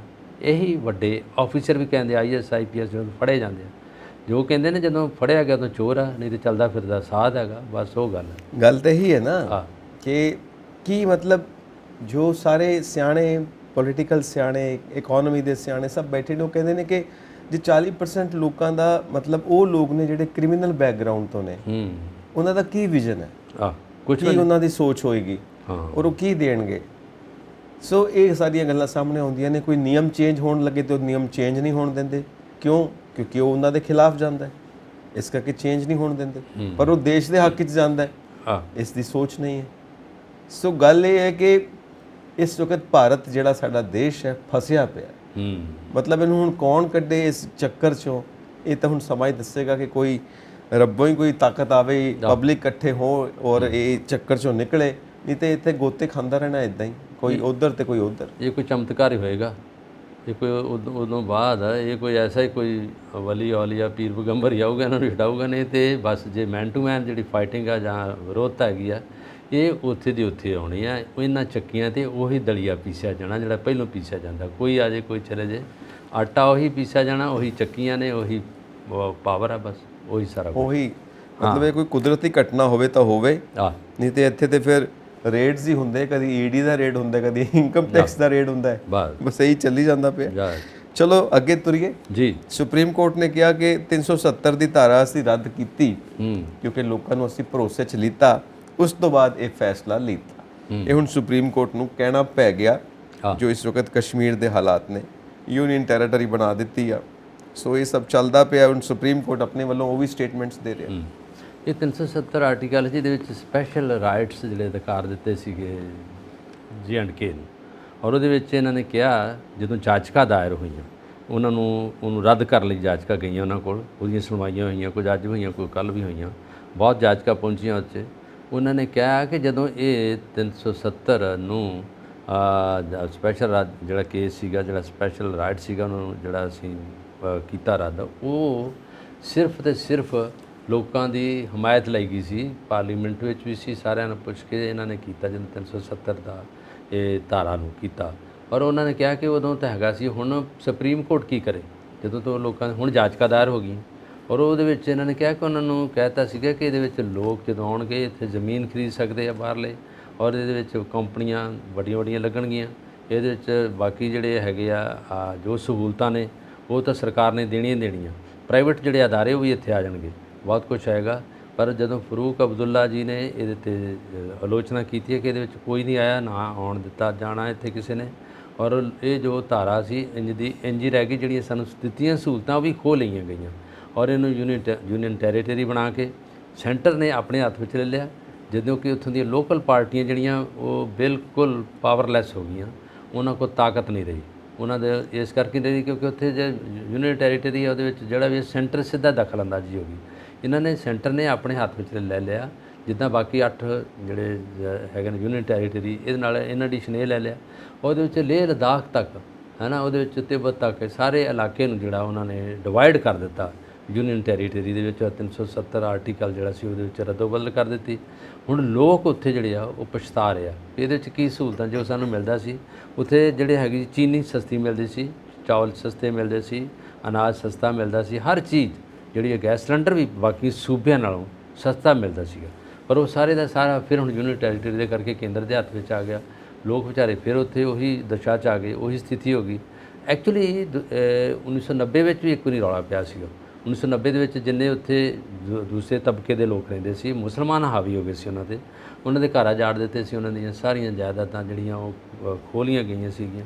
ਉਹ ਵਿਚਾਰੇ ਉੱਥੋਂ ਦੌੜ ਕੇ ਫਿਰ ਬਾਹਰਲੇ ਸੂਬਿਆਂ ਦੇ ਵਿੱਚ ਉਹਨਾਂ ਨੇ ਪਨਾਹ ਲਈ, ਉਹ ਆ ਗਏ ਉੱਥੇ, ਪਰ ਉਹਨੂੰ ਸੈਂਟਰ ਗੌਰਮੈਂਟ ਜਿਹੜਾ ਉਹਨੂੰ ਹਮਾਇਤ ਕੀਤੀ, ਔਰ ਉਹਨਾਂ ਨੂੰ ਸ਼ਰਨਾਰਥੀਆਂ ਦੇ ਤੌਰ 'ਤੇ ਰਹਿ ਕੇ ਉਹਨਾਂ ਨੂੰ ਬਹੁਤ ਕੁਝ ਦਿੱਤਾ, ਘਰ-ਬਾਰ ਵੀ ਦਿੱਤੇ ਔਰ ਜ਼ਮੀਨ ਵੀ ਦਿੱਤੀ, ਪਲਾਟ ਵੀ ਦਿੱਤੇ। ਜਿਸ ਤਰ੍ਹਾਂ ਪਾਕਿਸਤਾਨ ਤੋਂ ਸ਼ਿਫਟ ਹੋ ਕੇ 1947 'ਚ ਆਏ ਸੀ, ਜਿਸ ਤਰ੍ਹਾਂ ਜਲੰਧਰ ਦੇ ਵਿੱਚ ਹੀ ਭਾਰਗੋ ਕੈਂਪ ਔਰ ਬੜੇ ਕੈਂਪ ਹੈਗੇ ਜਿਹਦੇ ਵਿੱਚ ਉਹਨਾਂ ਨੂੰ ਉਸੇ ਕੈਂਪ ਲੱਗੇ ਸੀ, ਮਤਲਬ ਉਹ ਕੈਂਪ ਦੇ ਵਿੱਚ ਉਹਨਾਂ ਨੂੰ ਜ਼ਮੀਨਾਂ ਦੇਤੀਆਂ, ਉੱਥੇ ਵਸ ਗਏ, ਉੱਥੇ ਰਹਿ ਗਏ। ਇਹੀ ਹਾਲ ਇਹ J&K 'ਚ ਹੋਇਆ ਸੀਗਾ। ਉਹਨੂੰ ਇਹਨਾਂ ਬਚਾਉਣ ਲਈ 370 ਜਿਹੜਾ ਉਹਨੂੰ ਅਲਾਦਾ ਕਰਕੇ ਹਾਲ ਹੋ ਕੇ ਉੱਥੇ ਇੱਦਾਂ ਹੀ ਮੁਫਤੀ ਮੁਹੰਮਦ ਜਿਹੜੇ ਉੱਥੇ ਦੇ ਬਾਕੀ ਜਿਹੜੇ ਲੀਡਰ ਨੇ ਉਹਨਾਂ ਨੇ ਔਰ ਫਾਰੂਕ ਅਬਦੁੱਲਾ ਜੀ, ਉਮਰ ਅਬਦੁੱਲਾ ਜੀ ਨੇ ਕਹਿ ਦਿੱਤਾ ਕਿ ਸਾਡੀ ਹਾਲਤ ਜਿਹੜੀ ਹੈਗੀ ਆ ਇਸ ਵੇਲੇ ਫਿਰ ਉਹੀ ਹੋ ਗਈ। ਮੁਸਲਿਮ ਤਬਕਾ ਜਿਹੜਾ ਉਹ ਵੀ ਉਹਨਾਂ ਦੇ ਹੱਥ 'ਚ ਆ ਗਿਆ ਸੈਂਟਰ ਦੇ। ਹੁਣ ਅਸੀਂ ਨਾ ਤਾਂ ਕੋਈ ਉੱਚੀ ਬੋਲ ਸਕਦੇ ਹਾਂ, ਨਾ ਤਾਕਤ ਵਰਤ ਸਕਦੇ ਹਾਂ, ਅਤੇ ਨਾ ਅਸੀਂ ਸਹੂਲਤਾਂ ਦਾ ਕੋਈ ਨਾਅਰਾ ਲਾ ਸਕਦੇ ਹਾਂ। ਇਸ ਵੇਲੇ ਫਿਰ ਉੱਥੇ ਦਾ ਉੱਥੇ ਹੀ ਉਹ ਮਤਲਬ ਜਿਸ ਖੂਹ 'ਚੋਂ ਮਿੱਟੀ ਕੱਢੀ ਉਹੀ ਮਿੱਟੀ ਨਾਲ ਪੂਰ ਦਿੱਤਾ ਗਿਆ, ਬਸ ਉਹ ਹੈਗਾ ਜਿਸਮੀ ਉਹ ਜਿਹੜਾ ਸਾਰੇ ਦਾ ਸਾਰਾ ਪੂਰਿਆ, ਬਾਹਰੋਂ ਕੁਝ ਨਹੀਂ ਲਿਆਂਦਾ, ਉੱਥੇ ਦਾ ਉੱਥੇ ਪਾ ਕੇ ਅਤੇ ਪਾਣੀ ਤੋਂ ਵੀ ਲੋਕ ਜਿਹੜੇ ਆਲੇ ਦੁਆਲੇ ਧਿਆਏ ਮਰ ਜਾਂਦੇ। ਇਹ ਹੈਗਾ ਲੋਕਾਂ ਦਾ। ਬਿਲਕੁਲ ਠੀਕ ਹੈ ਜੀ। ਬਾਕੀ ਇਹ ਗੱਲ ਤਾਂ ਆਪਾਂ ਕਰ ਹੀ ਚੁੱਕੇ ਹਾਂ ਕਿ ਅਕਾਲੀ ਦਲ ਵੱਲੋਂ ਇੱਕ ਦੇਸ਼ ਇੱਕ ਚੋਣ ਦਾ ਹਮਾਇਤ ਕੀਤੀ ਗਈ ਹੈ ਔਰ ਟੀਮ ਇੰਡੀਆ ਨੇ ਇਹਦੀ ਆਲੋਚਨਾ ਕੀਤੀ ਹੈ। ਮਤਲਬ 29 ਸਟੇਟਸ ਨੇ ਭਾਰਤ ਦੇ ਵਿੱਚ, 10 ਸਟੇਟਸ ਦੇ ਵਿੱਚ ਬੀਜੇਪੀ ਹੈ, ਬਾਕੀ 19 ਸਟੇਟਸ ਦੇ ਵਿੱਚ ਤਾਂ ਨਾਨ ਬੀਜੇਪੀ ਹੈ। ਹਾਂ, ਹੁਣ ਇਹ ਕਿੱਦਾਂ ਗੇਮ ਖੇਡਦੇ ਨੇ ਦੇਖੋ। ਆਪਾਂ ਇਹ ਗੱਲ ਕਰ ਹੀ ਚੁੱਕੇ ਹਾਂ, ਆਪਾਂ ਅੱਗੇ ਵਧੀਏ ਹੁਣ। ਸੋ ਕਰੋੜਾਂ ਰੁਪਏ ਦਾ ਫੰਡ ਪਿਆ ਹੋਇਆ ਹੈ ਪੰਚਾਇਤਾਂ ਕੋਲ, ਜਿਹੜੀਆਂ ਪੰਜਾਬ ਦੀਆਂ ਹੁਣ ਦੁਬਾਰਾ ਬਹਾਲ ਕੀਤੀਆਂ ਗਈਆਂ ਨੇ। ਹੁਣ ਸਰਪੰਚ ਸਾਹਿਬ ਉਹ ਕਰੋੜਾਂ ਰੁਪਏ ਦਾ ਫੰਡ ਖਰਚਣ ਤੇ ਸੂਬਿਆਂ ਨੂੰ ਜਿਹੜੇ ਪਿੰਡਾਂ ਦੇ ਵਿੱਚ ਦੇਣੀਆਂ ਨੇ ਸਹੂਲਤਾਂ ਉਹ ਦੇਣ, ਤਾਂ ਕਿ ਪਿੰਡ ਵਿਕਾਸ ਕਰਨ। ਔਰ ਮੈਂ ਇੱਥੇ ਫਿਰ ਉਹੀ ਗੱਲ ਕਰਾਂਗਾ ਕਿ ਫੰਡ ਜਿੱਥੇ ਖਰਚਿਆ ਜਾਣਾ ਚਾਹੀਦਾ ਹੈ ਉੱਥੇ ਖਰਚਿਆ ਜਾਵੇ। ਇਹ ਜਿਹੜੇ ਬਾਗੜ ਬਿੱਲੇ ਬੈਠੇ ਨੇ ਉਹਨਾਂ ਨੂੰ ਨਾ ਦਿੱਤਾ ਜਾਵੇ, ਨਕੇਲ ਪਾਈ ਜਾਵੇ, ਕਿਉਂਕਿ ਉਹ ਫੰਡ ਆਪਣੀਆਂ ਜੇਬਾਂ 'ਚ ਪਾ ਲੈਂਦੇ ਨੇ, ਆਪਣਾ ਵਿਕਾਸ ਕਰ ਲੈਂਦੇ ਨੇ ਪਿੰਡ ਦੇ ਵਿਕਾਸ ਦੀ ਥਾਂ ਦੇ ਉੱਤੇ। ਜਾਂ ਤਾਂ ਉਹ ਪਿੰਡ ਦੇ ਵਿਕਾਸ ਨੂੰ ਆਪਣਾ ਵਿਕਾਸ ਸਮਝਦੇ ਨੇ ਕਿ ਸਾਡਾ ਵਿਕਾਸ ਹੋ ਗਿਆ ਤੇ ਪਿੰਡ ਦਾ ਵਿਕਾਸ ਆਪ ਹੀ ਹੋ ਗਿਆ। ਵੈਸੇ ਜਦੋਂ ਪੰਚਾਇਤਾਂ ਭੰਗ ਕੀਤੀਆਂ, ਜਿਹਦੇ 'ਚ 13,000 ਪਿੰਡ ਨੇ ਪੰਜਾਬ ਦੇ, 13,000 ਹੀ ਪੰਚਾਇਤ ਮੰਨ ਲਓ ਉੱਥੇ ਹੈ। ਔਰ ਭਗਵੰਤ ਮਾਨ ਜੀ ਨੂੰ ਜਦੋਂ ਹਾਈ ਕੋਰਟ ਨੇ ਪੁੱਛਿਆ ਗਿਆ, ਇਹਨਾਂ ਨੇ ਇਹੀ ਜਵਾਬ ਦਿੱਤਾ ਕਿ ਜਿਹੜੇ ਫੰਡਾਂ ਦੀ ਦੁਰਵਰਤੋਂ ਨੂੰ ਰੋਕਣ ਲਈ ਅਸੀਂ ਜਿਹੜੀਆਂ ਪੰਚਾਇਤਾਂ ਭੰਗ ਕਰ ਦਿੱਤੀਆਂ। ਪਰ ਉਹਨਾਂ ਨੇ ਕਿਹਾ ਕਿ ਫੰਡ ਜਿਹੜੇ ਦਿੱਤੇ ਆ ਹੁਣ ਤੱਕ ਖਰਚੇ ਕਿੰਨੇ ਗਏ ਉਹਦਾ ਸਾਨੂੰ ਰਿਕਾਰਡ ਦਿਖਾਓ, ਹੁਣ ਤੱਕ ਕਿੰਨਾ ਪੈਸਾ ਪਿਆ ਹੈਗਾ ਜਿਹੜਾ ਨਹੀਂ ਵਰਤਿਆ ਗਿਆ, ਅਣਵਰਤਿਆ ਪੈਸਾ। ਹੁਣ ਇਹਨਾਂ ਨੇ ਐਲਾਨ ਕੀਤਾ ਦੁਬਾਰਾ ਕਿ ਜਿਹੜਾ ਪੈਸਾ ਪੈਂਡਿੰਗ ਸੀਗਾ, ਰੱਖਿਆ ਪਿਆ ਸੀਗਾ, ਉਹ ਦੁਬਾਰਾ ਵਰਤ ਸਕਦੇ ਆ। 6 ਮਹੀਨਿਆਂ ਵਿੱਚ ਉਹਨੂੰ ਖਤਮ ਕਰ ਦਿੱਤੇ ਜਾਵੇ, ਕਿਉਂਕਿ ਇਹਨਾਂ ਨੂੰ ਸੈਂਕਸ਼ਨ ਹੋ ਗਿਆ। ਉਹਦੇ ਵਿੱਚ ਕੰਪਨੀਆਂ ਜਿਹੜੀਆਂ ਸੀ ਜਿਨ੍ਹਾਂ ਨੇ ਸਮਾਨ ਭੇਜਿਆ ਸੀਗਾ, ਜਿਹਦੇ ਵਿੱਚ ਕਈ ਜਗ੍ਹਾ ਸੋਲਰ ਐਨਰਜੀ ਦੇ ਕੰਮ ਲੱਗ ਰਹੇ ਆ, ਕਈ ਜਗ੍ਹਾ 'ਤੇ ਪੁਲ ਨਾਲੀਆਂ ਬਣ ਰਹੇ ਸੀਗੇ, ਕਈ ਜਗ੍ਹਾ ਪੁਲ ਬਣ ਰਹੇ ਸੀਗੇ। ਉਹ ਪੈਸਾ ਜਿਹੜਾ ਕੰਪਨੀਆਂ ਨੇ ਖਰਚਿਆ, ਕੰਪਨੀਆਂ ਵਿਚਾਰੀਆਂ ਦਾ ਸਾਰਾ ਪੈਸਾ ਉਹ ਪੈਂਡਿੰਗ ਪਿਆ ਸੀਗਾ। ਹੁਣ ਉਹ ਬੜੀਆਂ ਖੁਸ਼ੀ ਦੀਆਂ ਲਹਿਰਾਂ 'ਚ ਨੇ ਕਿ ਸਾਨੂੰ ਪੈਸਾ ਮਿਲ ਜੂਗਾ, ਸਰਪੰਚ ਆ ਗਏ ਹੁਣ, ਔਰ ਇਹਨਾਂ ਨੂੰ ਖੁੱਲ੍ਹੀ ਛੁੱਟੀ ਮਿਲ ਗਈ ਆ, ਹਰੀ ਝੰਡੀ ਹੋ ਗਈ ਕਿ ਹੁਣ ਪੈਸਾ ਵਰਤ ਸਕਦੇ, ਸਾਈਨ ਕਰ ਸਕਦੇ ਆ। ਜਿਸ 'ਚ BDP ਵੀ ਹੈਗੇ ਆ, ਪੰਚਾਇਤ ਅਫਸਰ ਆ, ਉਹਨਾਂ ਨਾਲ ਮਿਲ ਕੇ ਫੰਡਿੰਗ ਨੂੰ ਵਰਤ ਸਕਦੇ ਸਾਰੇ ਏਰੀਏ ਦੇ ਵਿੱਚ। ਉਹਦੇ ਵਿੱਚ ਕੁਝ ਪੈਸਾ ਤਾਂ ਇਹਨਾਂ ਜਿੰਨਾ ਖਰਚਿਆ ਜਿਹੜਾ ਸੈਂਕਸ਼ਨ ਸੀਗਾ, ਇਹਦੇ 'ਚ ਕੋਈ ਜਿਹੜਾ ਬਾਕੀ ਪੈਸਾ ਜਿਹੜਾ ਬਚਿਆ ਪਿਆ ਇਸ ਵੇਲੇ ਦੀ ਫਿਗਰ ਹੈ, ਉਹ ਪੈਸਾ ਜਿਹੜਾ ਇਹਨਾਂ ਨੇ ਉਹਨੂੰ ਡਿਵਾਈਡ ਕੀਤਾ। ਆਲਰੇਡੀ ਡਿਵਾਈਡਡ ਹੀ ਆ, ਹਰ ਸਰਪੰਚ ਦੇ ਕੋਲ ਹੈਗਾ, ਔਰ ਉਹਨਾਂ ਨੂੰ ਇਹਨਾਂ ਨੇ ਦੇਤਾ। ਪਹਿਲਾਂ ਤਾਂ ਰੋਕਿਆ ਸੀ, ਉਹਦਾ ਨੋਟੀਫਿਕੇਸ਼ਨ ਹੋ ਗਿਆ ਕਿ ਪੈਸਾ ਹੁਣ ਦੁਬਾਰਾ ਵਰਤ ਸਕਦੇ ਆ, ਤਾਂ ਕਿ ਪਿੰਡਾਂ ਦੀ ਕੋਈ ਸੁੱਧ ਬੁੱਧ ਸੁਧਰ ਜੇ, ਕੋਈ ਨੁਹਾਰ ਬਦਲ ਜੇ, ਕੋਈ ਮੂੰਹ ਮੁਹਾਂਦਰਾ ਬਦਲ ਜੇ ਪਿੰਡਾਂ ਦਾ। ਨਹੀਂ ਤਾਂ ਆਉਣ ਵਾਲੇ ਸਮੇਂ ਦੇ ਵਿੱਚ ਕਿਹੜੀ ਸਰਕਾਰ ਆਉਣੀ, ਕਿਹਨੇ ਆਉਣਾ। ਔਰ ਉਹਨਾਂ ਨੇ ਇਹ ਕਹਿਤਾ ਸੀ ਕਿ ਜਿਹੜੀ ਆਪ ਸਰਕਾਰ ਹੈਗੀ ਇਹ ਚਾਹੁੰਦੀ ਸੀ ਕਿ ਉਦੋਂ ਪਹਿਲੋਂ ਇਹ ਫੰਡ ਰੋਕ ਕੇ ਤੇ ਜਿਹੜੇ ਬਾਕੀ ਜਿਹੜੇ ਸਾਡੀ ਆ ਕੇ ਪੰਚਾਇਤ ਬਣੂਗੀ ਉਹ ਫੰਡਿੰਗ ਉਹਨਾਂ ਕੋਲ ਜਾਊਗੀ, ਇਹ ਪੈਸਾ ਉਹਨਾਂ ਦੇ ਰਾਹੀਂ ਵਰਤਿਆ ਜਾਊਗਾ। ਇੱਥੇ ਤੇ ਬਾਕੀ ਦੂਜੀਆਂ ਪਾਰਟੀਆਂ ਦੇ ਲੋਕ ਬੈਠੇ ਆ, ਇਹਦੇ ਵਿੱਚ ਸਾਡਾ ਨਾਂ ਨਹੀਂ ਲੱਗਣਾ। ਹੁਣ ਉਹ ਸਰਪੰਚ ਚਾਹੇ ਕਾਂਗਰਸ ਦਾ ਚਾਹੇ ਅਕਾਲੀ ਦਲ ਦਾ ਜੋ ਵੀ ਹੈਗਾ, ਉਹ ਪਿੰਡ ਦੇ ਵਿੱਚ ਕੰਮ ਕਰ ਸਕਦਾ, ਪੈਸਾ ਉਹਦੇ ਹੱਥ ਵਿੱਚ ਹੈਗਾ। 5-6 ਮਹੀਨਿਆਂ ਦੇ ਵਿੱਚ ਉਹ ਕੰਮ ਕਰੂਗਾ। ਵਿੱਚ ਬੱਚਿਆਂ ਦੇ ਸਕੂਲਾਂ ਦੀਆਂ ਇਮਾਰਤਾਂ ਟੁੱਟੀਆਂ ਪਈਆਂ, ਕਈ ਜਗ੍ਹਾ 'ਤੇ ਛੱਤਾਂ ਡਿੱਗੀਆਂ ਪਈਆਂ, ਔਰ ਉਹਨੂੰ ਪੂਰਾ ਪਤਾ ਕਰਨਗੇ ਔਰ ਕਿੱਥੇ ਕਿੱਥੇ ਹੈਗਾ। ਜੇ ਸਰਪੰਚ, ਤੁਹਾਡੀ ਗੱਲ ਸਹੀ ਹੈ, ਜੇ ਸਰਪੰਚ ਇਮਾਨਦਾਰੀ ਨਾਲ ਕੰਮ ਕਰਨਗੇ, ਕਿਉਂਕਿ ਇਮਾਨਦਾਰੀ ਨਾਲ ਉਹਨਾਂ ਨੂੰ ਕੰਮ ਕਰਨਾ ਚਾਹੀਦਾ, ਕਿਉਂਕਿ ਹਰ ਇੱਕ ਬੰਦੇ ਦੀ ਨਜ਼ਰ 'ਚ ਆ ਗਿਆ ਸਾਰਾ ਕੁਝ। ਐਗਜ਼ੈਕਟ, ਇਹ ਕਿਸੇ ਓਲਾ ਨਹੀਂ ਰਿਹਾ, ਇਹ ਬਿਲਕੁਲ ਸਾਹਮਣੇ ਆ ਗਿਆ। ਇਹ ਕਾਗਜ਼ਾਂ 'ਚ ਪਤਾ ਲੱਗਾ ਕਿੰਨਾ ਫੰਡ ਹੈ, ਕਿੱਥੇ ਖਰਚਣਾ। ਇਹਦੇ 'ਚ ਨਹੀਂ ਤੇ RTI ਪਾ ਦੇਣਗੇ, ਜਦੋਂ ਕਿ ਸੈਂਟਰ RTI ਨੂੰ ਵੀ ਥੋੜ੍ਹਾ ਜਿਹਾ ਰੋਕਣਾ ਚਾਹੁੰਦੇ ਸੀ, ਪਰ ਅਜੇ ਨਹੀਂ ਰੁਕੀ। ਹੋ ਸਕਦਾ ਕਿ ਅਗਲੀ ਸਰਕਾਰ ਆਉਣ ਲੱਗਿਆ RTI ਵੀ ਬੰਦ ਕਰ ਦਿੱਤੀ ਜਾਵੇ। ਪਤਾ ਨਹੀਂ ਕੀ ਬੰਦ ਕਰਨਾ ਤੇ ਕੀ ਸ਼ੁਰੂ ਕਰਨਾ ਹੈ। ਜੀ। ਪਰ ਪਟਵਾਰੀਆਂ ਨੇ ਤੇ ਕਲਮ ਛੋੜ ਹਥਿਆਰ ਜਿਹੜੀ ਇਹ ਹੜਤਾਲ ਹੈ ਸ਼ੁਰੂ ਕਰ ਦਿੱਤੀ ਹੈ। ਇਹ ਵੀ ਹਥਿਆਰ ਹੀ ਹੈ ਉਹਨਾਂ ਦਾ। ਬਿਲਕੁਲ, ਕਲਮ ਛੋੜ ਹਥਿਆਰ ਜਾਂ ਕਲਮ ਛੋੜ ਹੜਤਾਲ ਇਹ ਸ਼ੁਰੂ ਹੈ। ਹਥਿਆਰ ਹੀ ਹੁੰਦਾ, ਹਥਿਆਰ ਹੀ ਹੈ। ਕਹਿੰਦੇ ਨੇ ਕਿ ਅਸੀਂ ਵਾਧੂ ਕੰਮ ਨਹੀਂ ਕਰਨਾ ਜੀ, ਸਾਨੂੰ ਵਾਧੂ ਚਾਰਜ ਨਾ ਦਿੱਤਾ ਜਾਵੇ। ਹੁਣ ਕਿਉਂਕਿ ਨਵੀਆਂ ਭਰਤੀਆਂ ਦੇ ਉੱਤੇ ਉਨੀ ਕੁ ਰੋਕ ਹੈ ਤੇ ਪੁਰਾਣਾ ਜਿਹੜਾ ਅਮਲਾ ਬੈਠਾ ਹੈ ਉਹ ਉਨੀ ਕੁ ਗਿਣਤੀ ਹੈਗੀ ਹੈ ਮੁਲਾਜ਼ਮਾਂ ਦੀ। ਕੰਮ ਵਾਧੂ ਹੈ, ਕੰਮ ਵਧੀ ਜਾਂਦਾ ਹੈ, ਮੁਲਾਜ਼ਮ ਘਟੀ ਜਾਂਦੇ ਨੇ, ਸਿਰ ਦੇ ਉੱਤੇ ਭਾਰ ਵਧੀ ਜਾਂਦਾ ਕੰਮ ਦਾ, ਤੇ ਤਨਖਾਹਾਂ ਉਨੀਆਂ ਕੀ ਨੇ। ਉਹ ਕਲਮ ਛੋੜ ਕੇ ਬਹਿ ਗਏ ਨੇ। ਦੱਸੋ ਹੁਣ ਜਨਤਾ ਕਿੱਧਰ ਜਾਵੇ। ਜਿਹੜੇ ਹੁਣ ਇਲੈਕਸ਼ਨ ਜਿਹੜੀ ਇਹਨਾਂ ਨੇ ਪਟਵਾਰੀਆਂ ਨੇ ਹੜਤਾਲ ਕੀਤੀ ਆ, ਉਹ 'ਚ ਕੁਝ DC ਦਾ ਜਿਹੜੇ ਉੱਥੇ ਕੰਮ ਕਰਨ ਵਾਲੇ ਅਧਿਕਾਰੀ ਨੇ ਕੰਮ, ਉਹਨਾਂ ਦੇ ਵਿੱਚ ਉਹ ਵੀ ਹੈਗੇ ਆ, ਔਰ ਉਹਨਾਂ ਨੇ ਵੀ ਕੀਤੀ ਆ। ਲੋਕ ਵਿਚਾਰੇ 9000 ਪਿੰਡਾਂ ਦੇ ਲੋਕ ਤਾਂ ਵਿਚਾਰੇ ਨਾ ਕਾਗਜ਼ ਪੱਤਰ ਲੈ ਕੇ ਤੁਰੇ ਫਿਰਦੇ ਆ। ਔਰ 9310 ਜਿਹੜੇ ਸਰਕਲ ਨੇ ਜਿਹੜਾ ਇਹਨਾਂ 'ਤੇ ਵਾਧੂ ਚਾਰਜ ਦਿੱਤਾ ਸੀ ਇਹਨਾਂ ਨੂੰ ਕੰਮ ਦਾ, ਉਹ ਇਹਨਾਂ ਨੇ ਉੱਥੇ ਕੀਤਾ ਹੀ ਕੱਖ ਨਹੀਂ ਗਾ। ਉਹ ਕਹਿੰਦੇ ਅਸੀਂ ਨਹੀਂ ਕਰਾਂਗੇ। ਜਿੱਥੇ ਕਿ ਇਹਨਾਂ ਦੇ ਆਪਣੇ ਸਰਕਲ ਸੀ ਜਿਹੜੇ ਇਹਨਾਂ ਨੂੰ ਕੰਮ, ਇਹਨਾਂ ਦੀ ਅਸਾਈਨਮੈਂਟ ਸੀ, ਉੱਥੇ ਕੰਮ ਕਰ ਰਹੇ ਆ। ਬਾਕੀ ਇਹਨਾਂ ਨੇ ਕੰਮ ਦਿੱਤਾ ਛੱਡ। ਇਹਨਾਂ ਨੇ ਕੀਤਾ ਕਿ ਅਸੀਂ ਸੈਲਰੀ ਲਈ ਕਿਹਾ ਸੀ ਕਿ ਸੈਲਰੀ ਸਾਡੀ ਵਧਾਈ ਨਹੀਂ ਹੈਗੀ। ਉਹ 'ਚ ਇਸਮਾ ਵੀ ਉਹਨੇ ਲਾ ਦਿੱਤਾ, ਉਹਦੇ 'ਤੇ ਜੋ ਇਸਮਾ ਨੂੰ ਨਹੀਂ ਮੰਨੇ, ਉਹ ਉਸ ਐਕਟ ਨੂੰ ਨਹੀਂ ਮੰਨੇ, ਔਰ ਉਹਦੇ ਵਿੱਚ ਉਹਨਾਂ ਨੇ ਹੜਤਾਲ ਵੀ ਜਾਰੀ ਰੱਖੀ ਹੈ ਔਰ ਛੋਟਾ ਮੋਟਾ ਕੰਮ ਵੀ ਕੀਤਾ। ਕਈ ਜਗ੍ਹਾ 'ਤੇ ਨਹੀਂ ਕੰਮ ਕੀਤਾ, ਲੋਕ ਫਿਰ ਵਿਚਾਰੇ ਬੇਬਸ ਹੋ ਗਏ, ਨਹੀਂ ਕੰਮ ਤੋਂ ਜਿਹੜਾ ਆਪਣਾ ਕੰਮ ਦਾ ਪੂਰਾ ਕਰਵਾ ਸਕਦੇ। ਕਈ ਥਾਂ 'ਤੇ ਰਜਿਸਟਰੀਆਂ, ਕਈ ਥਾਂ 'ਤੇ ਫਰਦਾਂ ਲੈਣੀਆਂ, ਕਈ ਥਾਂ ਤੇ ਜਿਹੜੇ ਹੈਗੇ ਗਿਰਦਾਵਰੀ ਹੈ, ਕਈ ਥਾਂ ਤੇ ਮੁਆਵਜ਼ਾ ਲੈਣਾ ਹੈ ਨਾ, ਉਹ ਪਟਵਾਰੀਆਂ ਦੇ ਰਾਹੀਂ ਹੈ। ਕਈ ਚੀਜ਼ਾਂ ਜਿਹੜੀਆਂ ਹੈਗੀਆਂ ਕਿਸਾਨ ਵਿਚਾਰਾ ਸਾਰੇ ਪਾਸੇ ਬਹੁਤ ਬੁਰੀ ਤਰ੍ਹਾਂ ਫਸ ਜਾਂਦਾ। ਫਿਰ ਵੀ ਆਂਦੇ ਪਟਵਾਰੀ ਕੋਈ ਜਾਣਾ ਪੈਣਾ, ਪਟਵਾਰੀ ਜੇ ਤਹਿਸੀਲਦਾਰ ਕੋਈ ਉਹਨਾਂ ਕਹੇ ਪਟਵਾਰੀ ਕੋ ਰਿਪੋਰਟ ਕਰਵਾ। ਵਿੱਚ ਕਈਆਂ ਦੇ ਜਿਹੜੇ ਸਰਟੀਫਿਕੇਟ ਬਣਨ ਵਾਲੇ ਬੱਚਿਆਂ ਦੇ ਰੂਰਲ ਏਰੀਆ ਦੇ ਕਾਸਟ ਦੇ ਸਰਟੀਫਿਕੇਟ ਉਹ ਪਟਵਾਰੀ ਬਣਾਉਂਦਾ, ਉਹ ਸਾਰੇ ਰੁਕੇ ਪਏ ਵਿਚਾਰੇ। ਬੱਚਿਆਂ ਨੇ ਅਪਲਾਈ ਕਰਨਾ, ਨੌਕਰੀਆਂ ਲੈਣੀਆਂ, ਫਿਰ ਉਹ ਕਹਿਣਗੇ ਆਪਾਂ ਅਮਰੀਕਾ ਦੀ ਗੱਲ ਕਰਦੇ ਹਾਂ, ਬੇਰੁਜ਼ਗਾਰੀ ਸਾਡੇ ਵੀ ਉਨੀ ਵਾਪਰੀ ਹੈ। ਉਹੀ ਹੈ, ਇਸ ਕਰਕੇ ਕਿ ਅਸੀਂ ਹੜਤਾਲਾਂ 'ਤੇ ਬੈਠੇ ਰਹਿੰਦੇ ਹਾਂ, ਰੋਜ਼ ਦਿਹਾੜੀ ਧਰਨਿਆਂ 'ਤੇ ਬਹਿ ਜਾਂਦੇ ਹਾਂ, ਅਸੀਂ ਕੰਮ ਕਾਜ ਤੋਂ ਦੂਰ ਰਹਿ ਜਾਂਦੇ ਹਾਂ।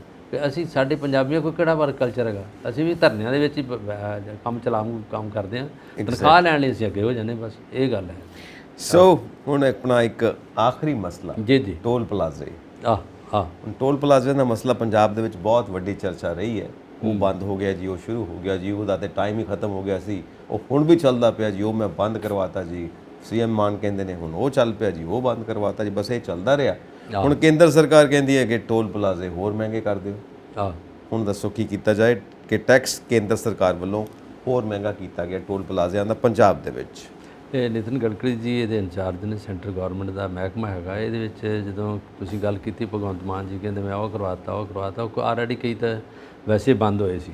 ਔਰ ਉਹਦੇ ਵਿੱਚ ਜਿਹੜਾ ਹੈਗਾ ਲੁਧਿਆਣੇ ਵਾਲਾ ਇਹ ਬਹੁਤ ਮਹਿੰਗਾ ਪੈਂਦਾ, ਜਿਹੜਾ ਸਤਲੁਜ ਦਰਿਆ ਨੂੰ ਕ੍ਰਾਸ ਕਰਕੇ ਜਾਂਦੇ ਆ। ਇਹ ਹੁਣ 500 ਰੁਪਏ ਤੱਕ ਇਹ ਪਹੁੰਚ ਗਿਆ ਆਉਣ ਜਾਣ ਦਾ। ਜਦੋਂ ਅਸੀਂ ਐਂਟਰੀ ਕੀਤੀ ਨਾ, ਤੁਹਾਡੇ ਕੋਲ ਇਹਨਾਂ ਨੇ ਤੁਹਾਡੀ ਗੱਡੀ ਐਂਟਰ ਕੀਤੀ, ਜਿਸ 'ਚ 4 ਵੀਲਰ ਆ ਜਾਂ ਟਰੱਕ ਆ ਜਾਂ ਤੁਹਾਡੀ ਕਾਰ ਆ, ਉਹਨਾਂ ਨੇ ਤੁਹਾਡੇ ਕੋਲ ਲੈ ਲਿਆ ਟੈਕਸ। ਜਦੋਂ ਤੁਸੀਂ ਗਏ ਉੱਥੇ ਵਾਪਸੀ 'ਤੇ ਮੁੜੇ ਫਿਰ ਤੁਹਾਡੇ ਕੋਲ ਸੇਮ ਲੈਣਗੇ। ਇਹ ਨਹੀਂ ਕਹਿਣਾ ਕਿ ਅੱਗੇ ਹੁੰਦਾ ਸੀ 12 ਘੰਟੇ ਦੇ ਵਿੱਚ ਵਾਪਸ ਆ ਗਏ, ਤੁਹਾਡੇ ਕੋਲ ਕੋਈ ਟੈਕਸ ਨਹੀਂ ਗਾ। ਹੁਣ ਤੁਸੀਂ ਅੰਮ੍ਰਿਤਸਰ ਨੂੰ ਜਾਂਦੇ ਜੇ, ਦਰਬਾਰ ਸਾਹਿਬ ਦੇ ਦਰਸ਼ਨਾਂ ਲਈ ਜਾਂਦੇ ਜੇ, ਉੱਥੇ 2 ਟੂਲ ਪਲਾਜ਼ੇ ਹੈਗੇ। ਤੁਹਾਨੂੰ ਇੱਕ ਉਰੇ ਢਿੱਲੋਂ ਦੇ ਨੇੜੇ ਆ, ਇੱਕ 10 ਕਿਲੋਮੀਟਰ ਅੰਮ੍ਰਿਤਸਰ ਦੇ ਨੇੜੇ ਜਾ ਕੇ ਪੈ ਜਾਂਦਾ, ਉਹ ਅੰਮ੍ਰਿਤਸਰ ਦੇ ਐਂਟਰੀ 'ਚ ਪੈ ਜਾਂਦਾ।